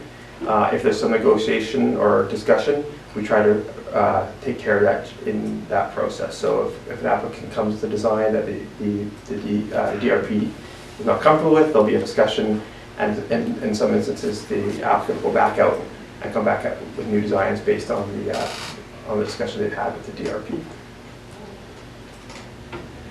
So for our new process, staff will receive the applications, prepare it for the DRP's review. We'll provide a memo, we'll talk a little bit about zoning, we'll give the DRP all the information they need to make their decision. They'll review it probably once, but maybe twice or three times. Make a recommendation, that recommendation gets forwarded on to council. If council issues the development permit, there's a bunch of administration that needs to be taken care of. We need to have the DP signed, get it out to the applicant, receive security for holding security for any of the conditions in there, alert the building inspector that the property is under a development permit area and that the designs that he receives match up with the designs that we've permitted. The only piece here that's going to be a little bit interesting, and I think it'll be fine, but just something I wanted to make sure I raised, was if there's a refusal by council. And so, talking from my previous experience working in the district, I've seen times where council has refused a development permit, and I've seen it once based on color. So we had a council, we didn't like the color of the building, but each councilor didn't like it for different reasons. And so what the council did at that point was kick it back to the design review panel, which I think is a mistake in terms of our process, because the design review panel is appointed by council to make decisions. And so what we don't want to have is council saying, we don't like your recommendation, we're going to give it back to you and tell us something different. It sort of defeats the purpose of having the design review panel in the first place. If council, for whatever reason, and this is in council's purview, to refuse the application for whatever reason, council would need to provide the applicant with the reasons why it's refused it, so that the applicant has some way to go back and rethink about this. But again, rather than the process bouncing back and forth between council and the DRP like a ping pong ball, it would get resolved at the council table, and then if need be, the applicant would have to reapply based on what they've heard from the council. That being said, I would always like to just remind everybody that as long as applicants meet guidelines, we should be issuing development permits. That's what the legislation says we have to do. December 10th, again, will be your, next Tuesday will be your first chance at taking a look at one of these. It's a fairly simple one to do with color. I won't be here, so Peter will be presenting. I look forward to the outcome. And you'll never see me, I will never be in front of you doing development permits. Questions or comments? There, I'm finished. Thank you very much. for listening to me. Mayor Osborne? If council denies the development permit and the applicant wishes to kind of understand it better, is there anywhere in the process where they have an opportunity to be heard before a final decision is made? Or is that it? So because it comes to council, the recommendations come to the DRP, it comes to council, that would be the opportunity for the applicant to hear from council's the reasons. Well, again, and we don't even know what's going to refusal because all of council will have to make, well, council would have to have a 4-3 minimum vote to make it happen. So I don't know if it's a possibility for them to meet with council pre that.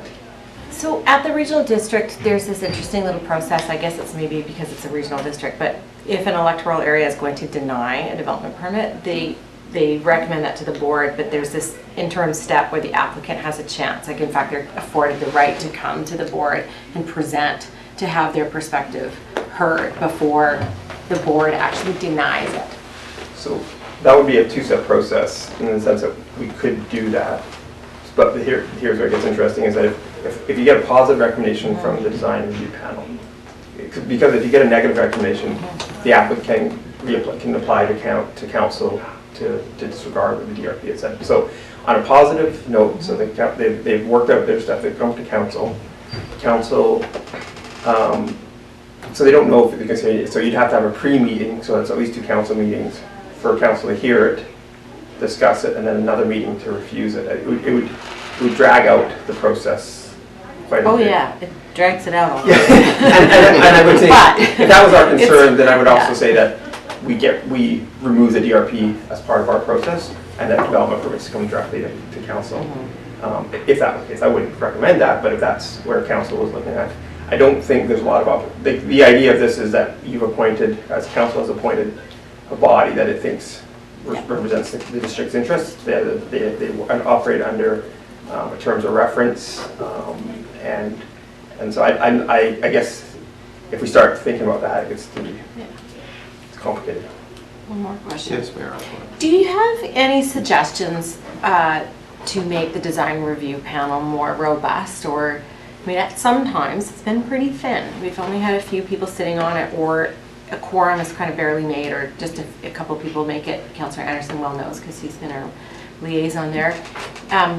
Is there anything that council that can be done to make this process as robust as possible, so that by the time it does land on our table, we feel really good about the review it's had? It's a difficult question for me to answer. I don't sit with the design panel as often as I used to. Peter is the staff representative, but I've always really enjoyed that group as it's evolved, and I think personally that it reflects the character of Tofino, and so we have design professionals who aren't ours architects, but other design professionals who sit there and provide a lens for applicants, and I think looking back at the ones that have been approved by the design panel, I'm pretty happy with that record. So if I was to say some ways to make that panel more robust, would be being really rigorous in your appointments. Perhaps a rewriting of their terms of reference to be clearer. Potentially updating the guidelines that they're working underneath, because the guidelines in the development permits, there beholds those as much as council are. And I think what I would do is as a council, I would water that DRP a little bit more. Pay it attention. Give credit where credit's due. These are people who phone in from the bus, whether when they're moving from one location to another location, Vancouver, who had somebody else take care of their kids to come here on a Wednesday, who I can generally get together within 2 or 3 days notice. People who, of all the communities I work with, really seem to enjoy what they're doing, and again, that body's changed. So I would just say that a pat on the back for encouragement, and really to consider negative refusals by council, because I'm not going to say it's a slap in the face, because I don't think any of those people would qualify that way, but if we have a body here who's taking the time out of their day and being appointed by you, and we're saying no, that's a tough pill to swallow, I think, and I think that more than anything would, if we can avoid that. And that being said, if this body wants to be the arbiters of design of Tofino, then that is a choice as well, right? And it's a thankless job. No, thank you, but thank you. Yeah. Thank you, those are great recommendations. There's been some real thoughtful conversations at the design review panel. I think that council doesn't get to see sort of how recommendations are arrived at. So you end up just whatever the color or the material or landscaping in front of you that's put forward, and that's sort of gone back between, you know, the architect to some extent, the proponent, and so there's a lot of factors that get considered there. So. Yeah, I'd just like to understand a little bit better. I mean, we've got the one statement said negotiation is not an option. That's for the DRP, and then you've got, or sorry, that's for council, and then design review panel is an advisory role. There's no authority for the design review panel to require design changes to be made. I'm trying to fit those together. Like, does the architect negotiate with the design review panel, or does they simply say, here's what we have? The design review panel says, you know, we don't like your color, pick something else if you can, and then they is that a negotiating type relationship, and then it comes to council, or is what council receives the design review panel's best shot, or is it in any way like a negotiated? That's what I'm trying to figure out. I think that's probably an error in my wording. So there's a discussion between the applicant and the design panel if there are issues, and the outcome of that is usually it's what I've seen tend to happen is that the plans are changed more often in favor of what the design review panel wants to do. So there's a fair amount of sway there from the design panel. The architects and the designers really listen to that. In terms of negotiation, it's a separate question, a separate conversation, and has more to do with, again, in my past experience, where council and sometimes staff have been trying to negotiate things outside of design. So where we've required money for parking, where we've dealt with amenities, where we've tried to deal stuff with height, stuff that's not within our current guidelines, and which most of it that which can't be in a DPA guideline. So it's just to remember again that this is a permit. This is a prescriptive process. This is a permit. This is not zoning, and it's something that I've seen get muddied before. We keep the DRP out of use and density a lot. So we come to the DRP and they ask us, does it mean parking? And we've already done the zoning checks on parking. Yeah. Does it mean it's height? Yeah. Does it mean it's setback? Yeah. And that's why we provide the memo to them now, just to sort of give them a bit of a preamble so they know they don't have to worry about that. And if we get into, well, we don't know what the use of this building, we're not talking about use here. This is about what this building looks like on the lot that it's proposed for. So we keep them on the rails.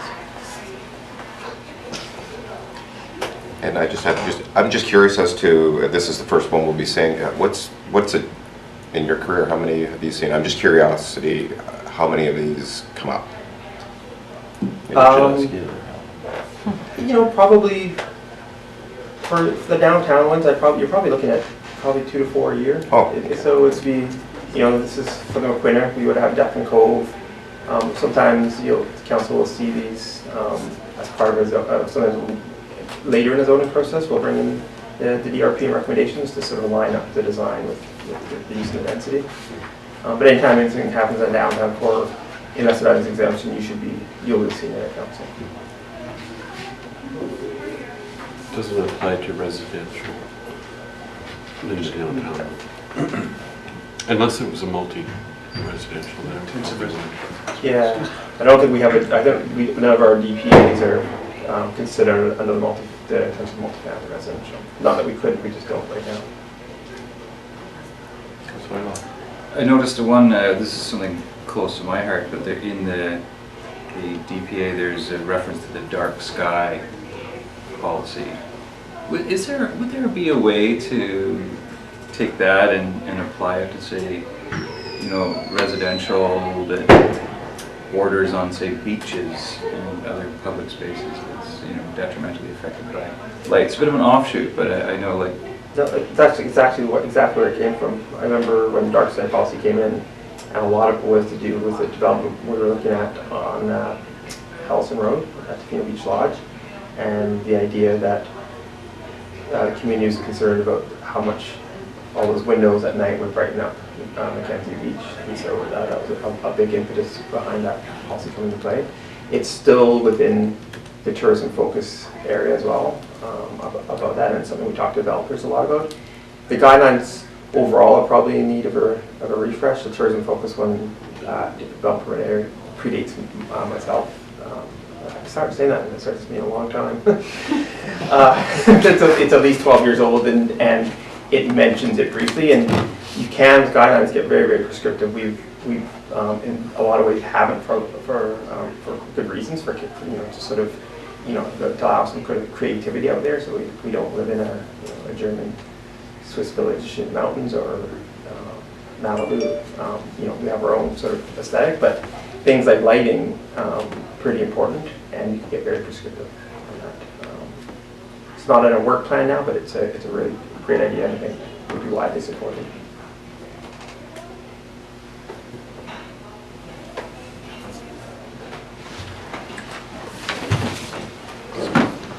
I will move the recommendation of the Form and Character Development Permits Committee of the Whole report dated December 2nd, 2019 be received for information. Any other discussion? No? Great. All in favor? Thank you, Aaron. Thank you. So, the last item on our agenda, the Municipal Alcohol Policy Consideration Report from Corporate Services. Got it.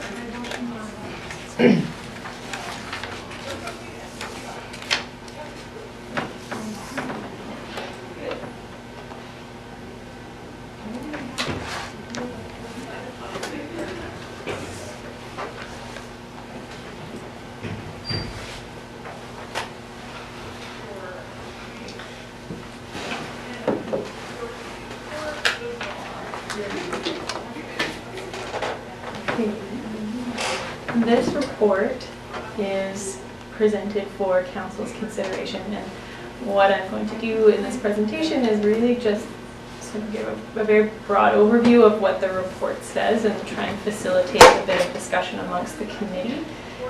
What staff is looking for is a bit more direction on the issues that the policy is meant to address and any other considerations that Council had when making this direction. So the background that everyone is familiar with is that in February of this year we received a presentation from Dr. Paul Hasselbeck, the Medical Health Officer, on the social determinants of health and a few indicators in the Alberni Clayoquot Health region. There was a notice of motion put forward recently by Councillor Steer, and Council as a whole adopted that motion, which became the resolution you see on the screen. To back up, what I'd like to do is maybe give an overview of how I approach policy analysis, or how some people do, and it's definitely not as linear as this makes it look. Often we're starting at one or several points along this continuum and going back and forth between them. Where we are right now is that we've sort of chosen an option without the previous steps. And so what I'm trying to get at with just the discussion tonight is to move a little bit backwards to the first step in this continuum that I've presented, to define the issue a little more clearly and what that looks like. So often at the council table, the issue has been defined by an external source. So that's someone coming forward for a rezoning application, that's the federal government telling us we need to treat wastewater, we have an issue, we've defined it, and then we would move on to develop options that may suit whatever it is that the problem is. In this case, where council has defined an issue or has brought forward a policy idea, it's important to ask a lot of questions. This is the stage where we ask ourselves many, many questions, and we ask others questions to try and really put some finer points to develop the later steps. So what I've done is just thrown together, I guess, a few of the possible issues that could be solved with a municipal alcohol policy, and then maybe some broader issues that aren't addressed by a municipal alcohol policy. So stepping back from the option that's selected, there are issues for District of Tofino events that serve alcohol. There's municipal liability. There are drinking and driving issues. There's destruction and nuisance that can come of events with alcohol. There's overconsumption, potential for underage drinking, and potentially a conflict of values when we're thinking about events that have family involvement, youth involvement. Now I'm talking about Canada Day specifically. It's one of the options. And then there are these broader issues of alcohol in our own community as well as other communities. So the issues around alcohol are well known, I think, to this council through presentations from Dr. Paul Hasselblack, maybe through your own experience or through people in the community. I don't think that Tofino is much different, but we are more aware now. The context of a municipal alcohol policy would apply only to the column on the left. So alcohol is prohibited currently in public places, except when there's a special event that's applied for a special occasion license under the province, and those are actually called special event permits, which is very confusing, so I'll try and keep that straight when I'm talking about this. But special event permits from the province are your liquor license, your special event liquor license. But we also obviously issue special event permits to events on district property that are not serving alcohol. Duplicated terminology. So the spaces that we have in Tofino include parks, roadways. Think of the recent End of the Road concert, and the community hall. There are three types of events that occur on district property currently, and this is not to say that that may not change into the future. The current amount of events that we manage on district-owned property is 3. We've got Canada Day in the summer, Oysterfest recently reinvigorated itself, and we have approximately 1 wedding a year at the community hall. And these are the only events that would fall under a municipal alcohol policy. Just a quick one is, because I was unaware until, is the theater, which is district property, and when alcohol is served in this venue, is that inclusive of what you were That's just a good referring point. to? Yes, it is a municipal venue, and yes, it would apply. Yeah, yeah, that's a good point. I didn't consider that one. Thank you. In general, the events that are held in Tofino, there's approximately 55 licensed events that happened in 2018. So those are events that submitted a special occasion license or a special event permit to the RCMP and to the Liquor and Cannabis Regulation Branch. There are a substantial amount of alcohol-related calls to the RCMP, BC Ambulance Service, and to the hospital. We have a Tofino event strategy that encourages events in our community, and there are approximately 36 licensed venues. That includes food primary, liquor primary, and manufacturing, just to give you a little bit of context about alcohol and events in our community. Liquor policy context. This is also like we're just asking ourselves questions at this point, so I'm really just high level laying out some things to think about. The Liquor and Cannabis Regulation Branch does establish a province-wide liquor policy that addresses issues from that high-level provincial perspective, and then local governments and First Nations address issues at the local level by providing comments on liquor license applications, regulating noise, parking, fire safety, that kind of thing, zoning for licensed establishments, and you can further regulate special events held on municipal property. So the policy option that the province has chosen is the special event permit requirements. So these are the requirements that anyone holding a special event that serves alcohol, whether on private or public property, has to go through. They must have serving it right or special event server training. There must be fencing, They must check IDs. Security plans are required for events with estimated 500 patrons or more. Occupancy calculations and sufficient lighting and visibility. And these are only a few of the requirements. There are others. Moving on to the municipal alcohol policy choice. As I said, this is designed to mitigate alcohol harms for events on municipal property. And there's another reason one might have a municipal alcohol policy. It might not just be those specific harms that we're trying to address, but it also provides leadership. It opens a dialogue in the community. So these are also valid reasons to have a municipal alcohol policy. Examples of policy provisions in other communities include defining spaces or events where alcohol is not permitted. So like I said, some communities have chosen to just prohibit alcohol wherever youth are involved in the planning of an event. So a type of event that's very youth focused would not be eligible to have alcohol on municipal property.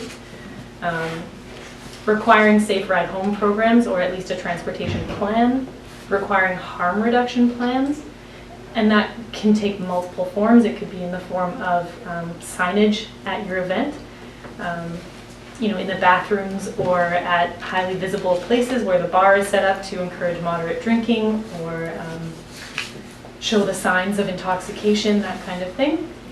And then some require direct council or staff permission, so that it's not a given that if you meet some requirements, you will be allowed to hold that event. It could come to council for review if it has alcohol proposed. I considered a few other tools in the report that you may have noted, and these are really just ideas. So I'm really just trying to provoke a conversation at the committee table around what types of issues you're seeing or would like to address, and what tools are available to you. So in speaking with the RCMP, Sergeant Pevernet said that he would be happy to engage in a dialogue with us around whatever we require for events on public property. The RCMP has quite broad latitude to start requiring those things of events held on private property. So if we're looking at requiring transportation plans or harm reduction plans, the RCMP can also require those of private events. The municipality cannot, but if we were to engage in more of a collaborative policy process, we could work out some things that could be common for all events in Tofino. That being said, events are only one venue where people are consuming alcohol, and it doesn't open up a conversation for many of the people that are affected by alcohol in our community. So in 2018, the City of Victoria hosted a vital conversation, which we are now kind of familiar with, and they did theirs on alcohol. They called it, "Hey Victoria, let's talk about your drinking." And it was part of a series of conversations that was connected to their vital signs report. And council has, I budgeted $1,000. It was really just a placeholder to have a conversation about where you wanted that to go. But in your strategic plan, there is direction to fund a community health roundtable. So we can direct some of those funds, or all of those funds, or try and find matching funds to have those broader conversations in the community around alcohol use, substance abuse if you want to broaden it, or if you want to stay quite narrow on alcohol. And then, of course, there's liquor licensing. So as I said at the beginning, municipalities have a certain role to play in the licensing of licensed establishments, and that's to provide comments to the Liquor and Cannabis Regulation Branch. And currently we have no policy around what kinds of considerations council would like to look at when an application is referred to you. The policy that we currently have is that council would like to review every liquor license application, so they aren't delegated to a staff person at all. But once that consideration happens, it's very much the body of council, and without much guidance for your decision. So there could be a direction to look into providing some guidelines for those considerations in the future. regardless of the policy tool chosen, obviously community consultation is key to gaining buy-in and understanding from the community at large. I think we've seen multiple times that just like people think that they are a good driver, people think that they don't have an issue with alcohol, and I'm generalizing now to our community, but I would say that many of the First Nations communities would tell you otherwise. They have very first-hand knowledge of a friend, a family member, someone who's affected by alcoholism, and that conversation is a little more at the surface. So in our community, in this context, we may need to do a little bit more work to ask some probing questions of people to think about alcohol in a different way instead of just maybe approaching it. I think Councillor Steer, you said this well when you brought this forward to the council table, that it's not about yay or nay to alcohol, it's about starting a dialogue about alcohol in our community, and we really don't want to come at it from a prohibitionist standpoint. So here we are, trying to define what issue we're trying to solve, and then from there, which options you'd like us to work on. That's all I have. I can sit down, or if you have specific questions. Julie's, whatever you're comfortable with. I think there, hopefully there's be internal discussion, but probably tapping into some of your wisdom as well.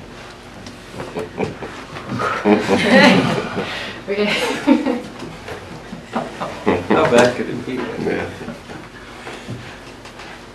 Anyone like to? I'll start. Sure. I talked to Councillor Steer a little bit beforehand, kind of get a bit of a better understanding as well where he was coming from. My initial concerns looking at it, and right at the creating a policy for the 3 events in town, it came across to me initially sounding kind of prohibitive and worrying about making it more difficult for people to do events that already are quite prescribed by liquor license and all that, but understanding more the idea of creating the dialogue, getting community involvement, and taking that towards the bigger picture, which is where I see it more in this town, is less the specific events where you have tourists coming through, but really the overall general, not feel of Tofino, but the alcohol problems where we don't have the resources for, we don't have the support after treatment centers, we don't have, the help of the people drinking on the streets, nowhere for them to go. Like, those are the issues that I see, as opposed to kind of a one night, which then turns into this massive big conversation with staff time and like, how do you even go there? So I guess that was just my way of starting that. I like the idea of using maybe this as a starting point to maybe, sorry, I'm getting lost in my own thoughts right now.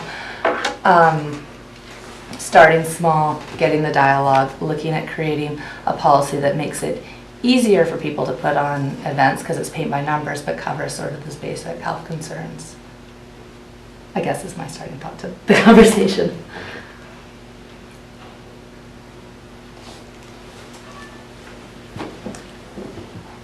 Okay. Thank you for that.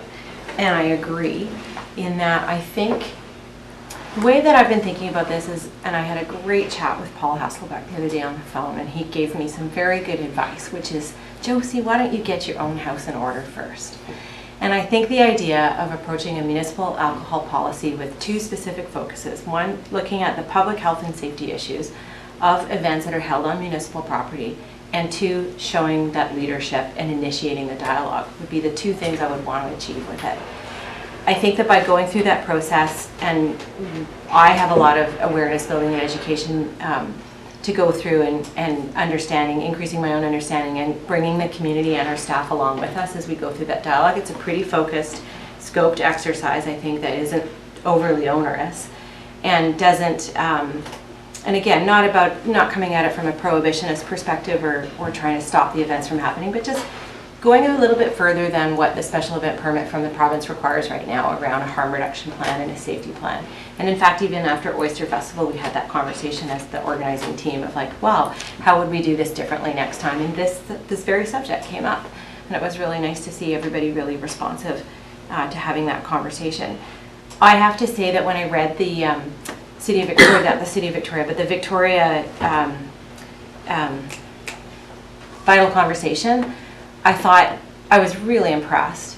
And I thought it was a good way of initiating a conversation within your community about things that would help bring us all along to the idea of now looking at the policy for council granting new liquor permits or adding its permission for new establishments, serving establishments, or for events on public property. Private property. I mean, I want to go there next, but I just think biting off more than we can chew would be not wise. Yeah. Thank you.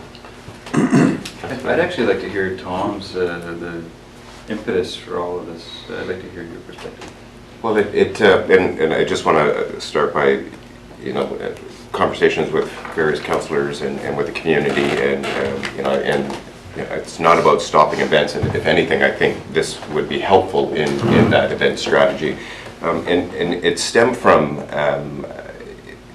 even before council being elected here and seeing within our community, within our region, the effects from a regional health perspective, but a community health perspective, and that was the impetus for looking at this. And then early on in our elected cycle, we had a presentation from Dr. Paul Hasselback, and one of the direct questions that was asked, as new council members, we wonder what tools are available to a council to help look at this issue from a public health perspective.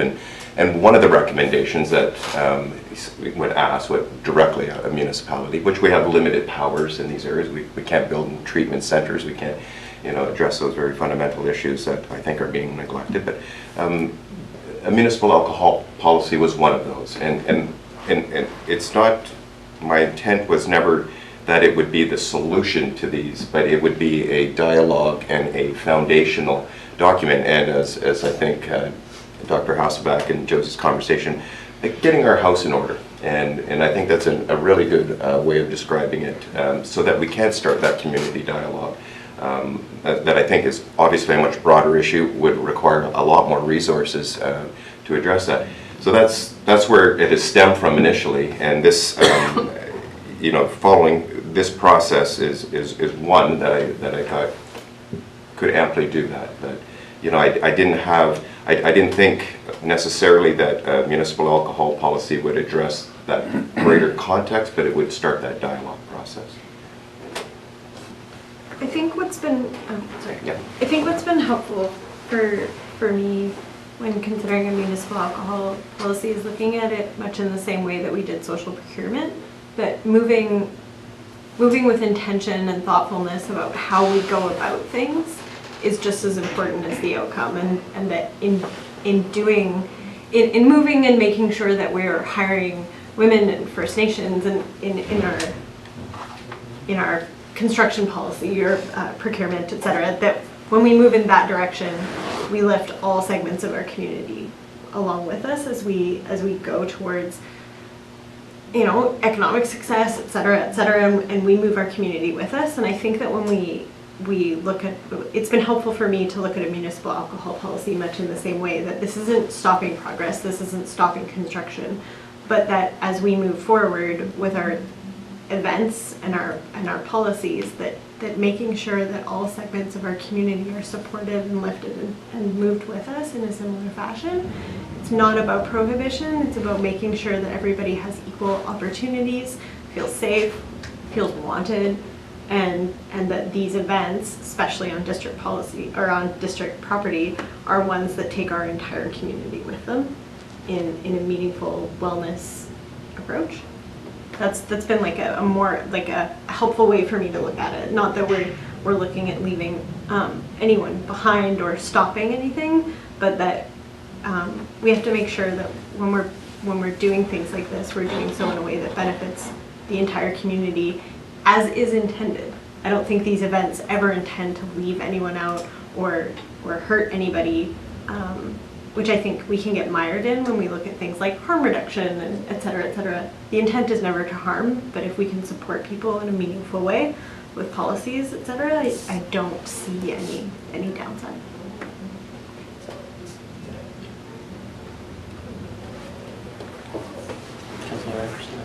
Yeah, I think a lot of what Councillor McQuaid said sort of applies to my thinking on this too, because I mean, it's alcohol and its use it's probably costs our bylaw services a lot of their time and effort, as well as the RCMP and the healthcare system here. And so, but there's a lot in place that supports the use of alcohol, and the culture of alcohol is quite predominant, and it was pointed out by Dr. Hasselback, and it's been pointed out by our RSMP and the direction of our bylaw, and that's things they have to deal with on the summer nights, the busy summer nights. And so I think what we need to do is to be able to support the non-drinking culture, and it's just say it's okay not to drink, to maybe have policies that our events offer non-alcoholic beverages, offer alternatives, and so people don't feel like, well, I'm not going to Canada Day because there's a bunch of people just drinking there. And I've heard people say that, I don't want to go there because of that. So that it should be inclusive of everyone, and not just the people who access alcohol as their route to enjoying themselves. So that's the kind of thinking I want to see in the policy, and to try and shift that culture a little bit. I mean, and that's culture shift is the hardest thing to achieve, really. But it starts with small steps, and I think the West Coast, just sort of its history of fishermen and loggers and then surfers and a place to come and enjoy yourself as a visitor, it has lent itself to the use of alcohol, sort of has always been part of it. So as we see some of the health and safety problems associated with it, I think it's a step we can take in the right directions. So one quick observation is I like the idea of an alcohol policy, to bring it out in the open, to start talking about it. I also noticed, I mean, it's too bad bylaw enforcement isn't here, but often when I walk by the skate park or walk downtown, there are people drinking in places, parks. But every time I go to the beach in the evening, there's people drinking. So there's quite a lot of drinking in places that they're not allowed to at the moment. So how is, like, it's kind of interesting if we're going to have an alcohol policy. We already have rules about alcohol use in public spaces. My anecdotal observation is not being addressed, whether it's at night on the street, in the parks, on the beaches. So is there like opportunity to discuss that as well? Is it just in this discussion about our own alcohol policy? I think so, but I'm really cautious, Councillor Law, of a punitive approach and looking at it through that lens. And you're absolutely right. And yes, it is. And I'm just speaking personally now. When I go to the beach pretty much every day, and if I see a responsible family or whoever having a glass of wine or whatever on the beach enjoying a beautiful sunset, am I going to call bylaw? Technically, yes, it is. No, that's not the intent. That's not really what I want to do with this. Yes, it's true, and I know, the skate park is one of those issues where I would like maybe some enforcement, but I don't want the intent of this to be that there's the carrot and the stick sort of approach to many things, and I don't see this. I don't see this as being. I mean, it could be part, but I don't see this as the intent for me.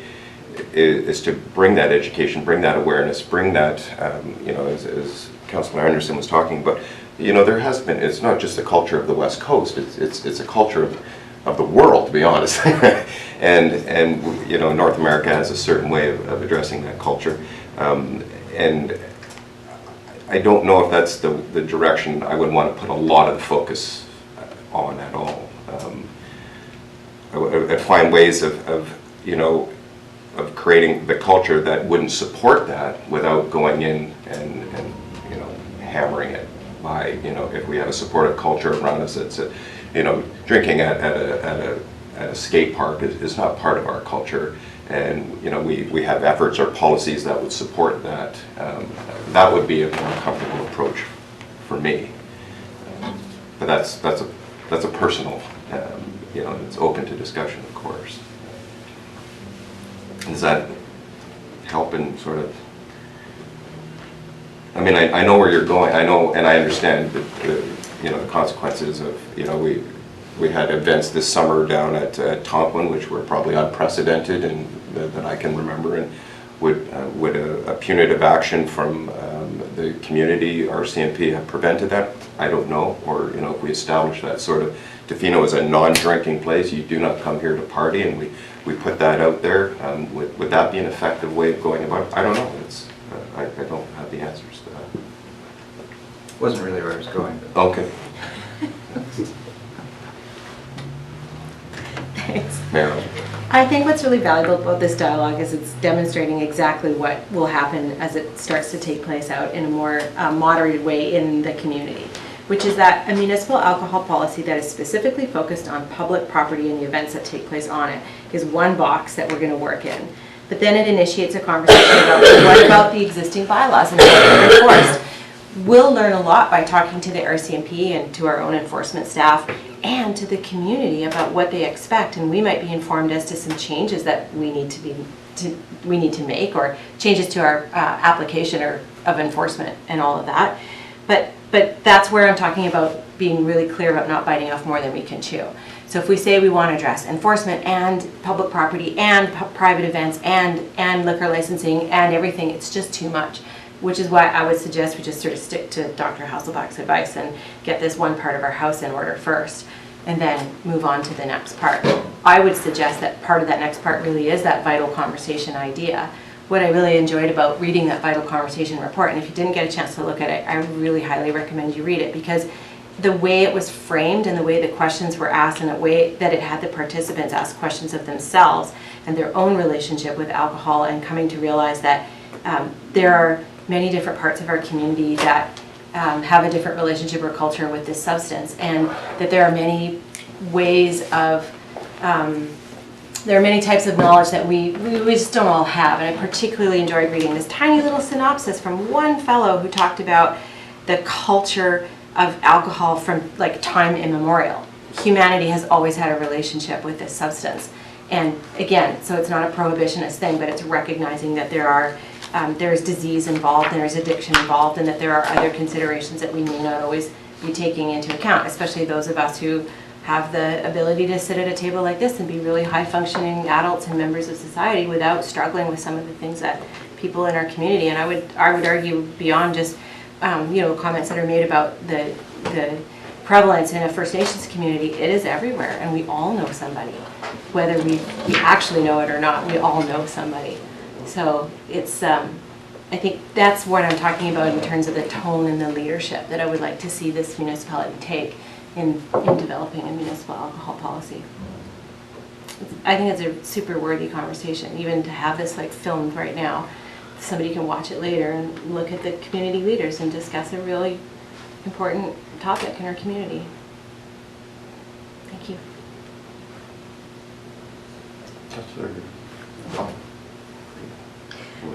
I think that what Councillor Long and both Councillor Steers pointed to, or Chair Steers pointed to for me tonight, is like we have a really, there are some different conceptions around use and abuse, and I think that council can address the use question, like when we're addressing a municipal alcohol policy, but I think that will invariably lead to like the bigger conversation in our community.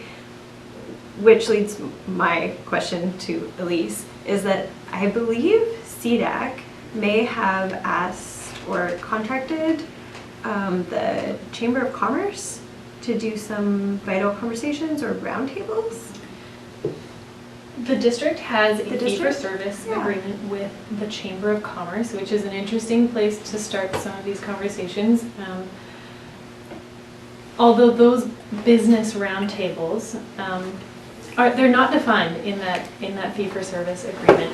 They are at the discretion of council what topics, if I'm recalling the fee-for-service agreement correctly, it's sort of at the pleasure of council, the topics that you would like those convened around. I was personally thinking of the CBT as a convener of such a conversation, only because they have the vital conversation format. Okay. But I would strongly encourage the Chamber of Commerce to be a participant, to listen, but also to provide the experience of the food and beverage industry that lives here, that employs seasonal staff here. Just I would maybe highly where encourage they that like conversation. partner or Yeah, funding partner or. it's definitely a conversation I can have with them. I just have one really brief comment, just for the record. In my studies of history, and we talk about alcohol being a global problem, is that alcohol was not, for probably 10,000 years, a part of North American First Nations culture. It is 100% imported, just for the record. So Lisa, I would ask if this has been helpful in engaging and giving you a little more in terms of the direction that you may have been looking for, or if not, if there was something more specific you may want to raise that we can enter into dialogue on. I'll tell you what my notes say. Okay. And you can tell me if I've got them right. Council is interested in a municipal alcohol policy that addresses public health and safety requirements on municipal property. So to me, when I read a statement like that, I'm thinking transportation plans, potentially harm reduction plans, potentially other submitted paperwork that comes with the event process on our property. But I'm also hearing a willingness or a desire for community consultation or a community conversation around alcohol. So I think those are somewhat linked, but also somewhat distinct, in that I will have to consult with some people for what will be in this policy, what makes sense for us, what do we want to require, what should we require, sort of that sort of stakeholder roundtable of what should go into this municipal alcohol policy, and that's somewhat separate from a larger community discussion around alcohol use and abuse and where those two lines cross. So those are two very distinct paths, and I want to know if I got that right. Pursue both.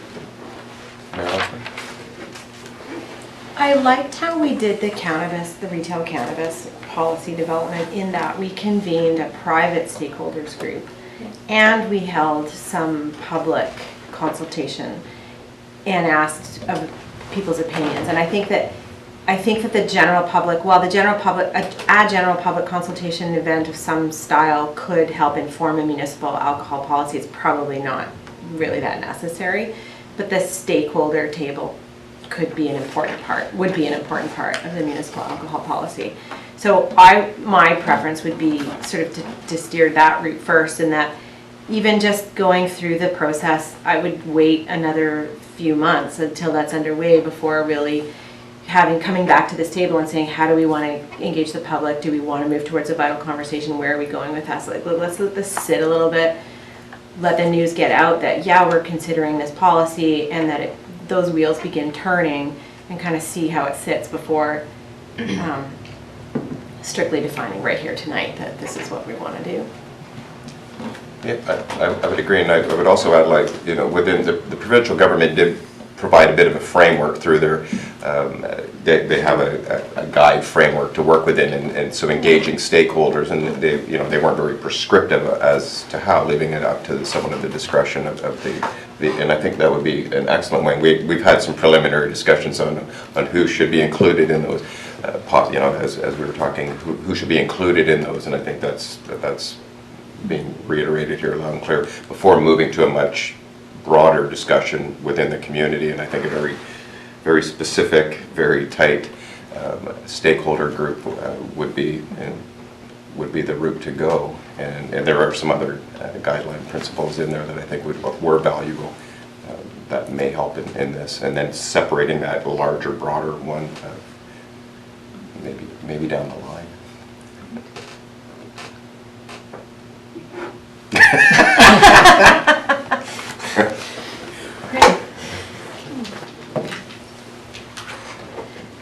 So is this informing something that you're then going to bring back again? Is that how this works? Or do you need a recommendation tonight? Does this have to go back to council next week? Is this... What do you mean? I mean, a resolution from the committee to create a municipal alcohol policy centered around public health and safety requirements is what I'm being directed to do, as far as I'm concerned. So a resolution to that effect would be helpful. It would also make it a bit more transparent of the outcome of this conversation. Yes. Do you need that to include the parts from Councillor Steer's original notice of motion around, you know, bringing back a timeline budget and That's already underway. That is a current motion that's on the books. I just needed a little more direction around what you were looking for in that policy, and I think I have that. Okay. So does the original motion, that's fine, we wouldn't have to? I think a motion tonight just directing me to focus on health and safety requirements in a municipal alcohol policy would be great. All right, done. You just made that. Okay, so I would then move that staff be directed to focus a municipal alcohol policy on public health and safety for events on public property. Second that. Thank you. All in favor? Or any other further discussion? No, good. All in favor? Opposed? Well, I do not believe there's any unfinished business. We do have a member of, I don't know, it's question period. Were there any questions from? No. No, I was kind of just interested. Okay. So, can I have a motion for adjournment? Move to adjourn. Whoa. Move to end the sausage making and adjourn. All in favor? Sheila Look gets at to that watch 20, the 30 sausage bang making. right You don't want to know because it's Policy sausage. making. If you want to know what's in your sausage, you just witness part of it How did tonight. they do that? How did we get with that? They end up making that decision. Forgot to put my name plate out. What? Thrown off. I'm like, just freaks you with her. I have a question. Oh, but it's the easy one.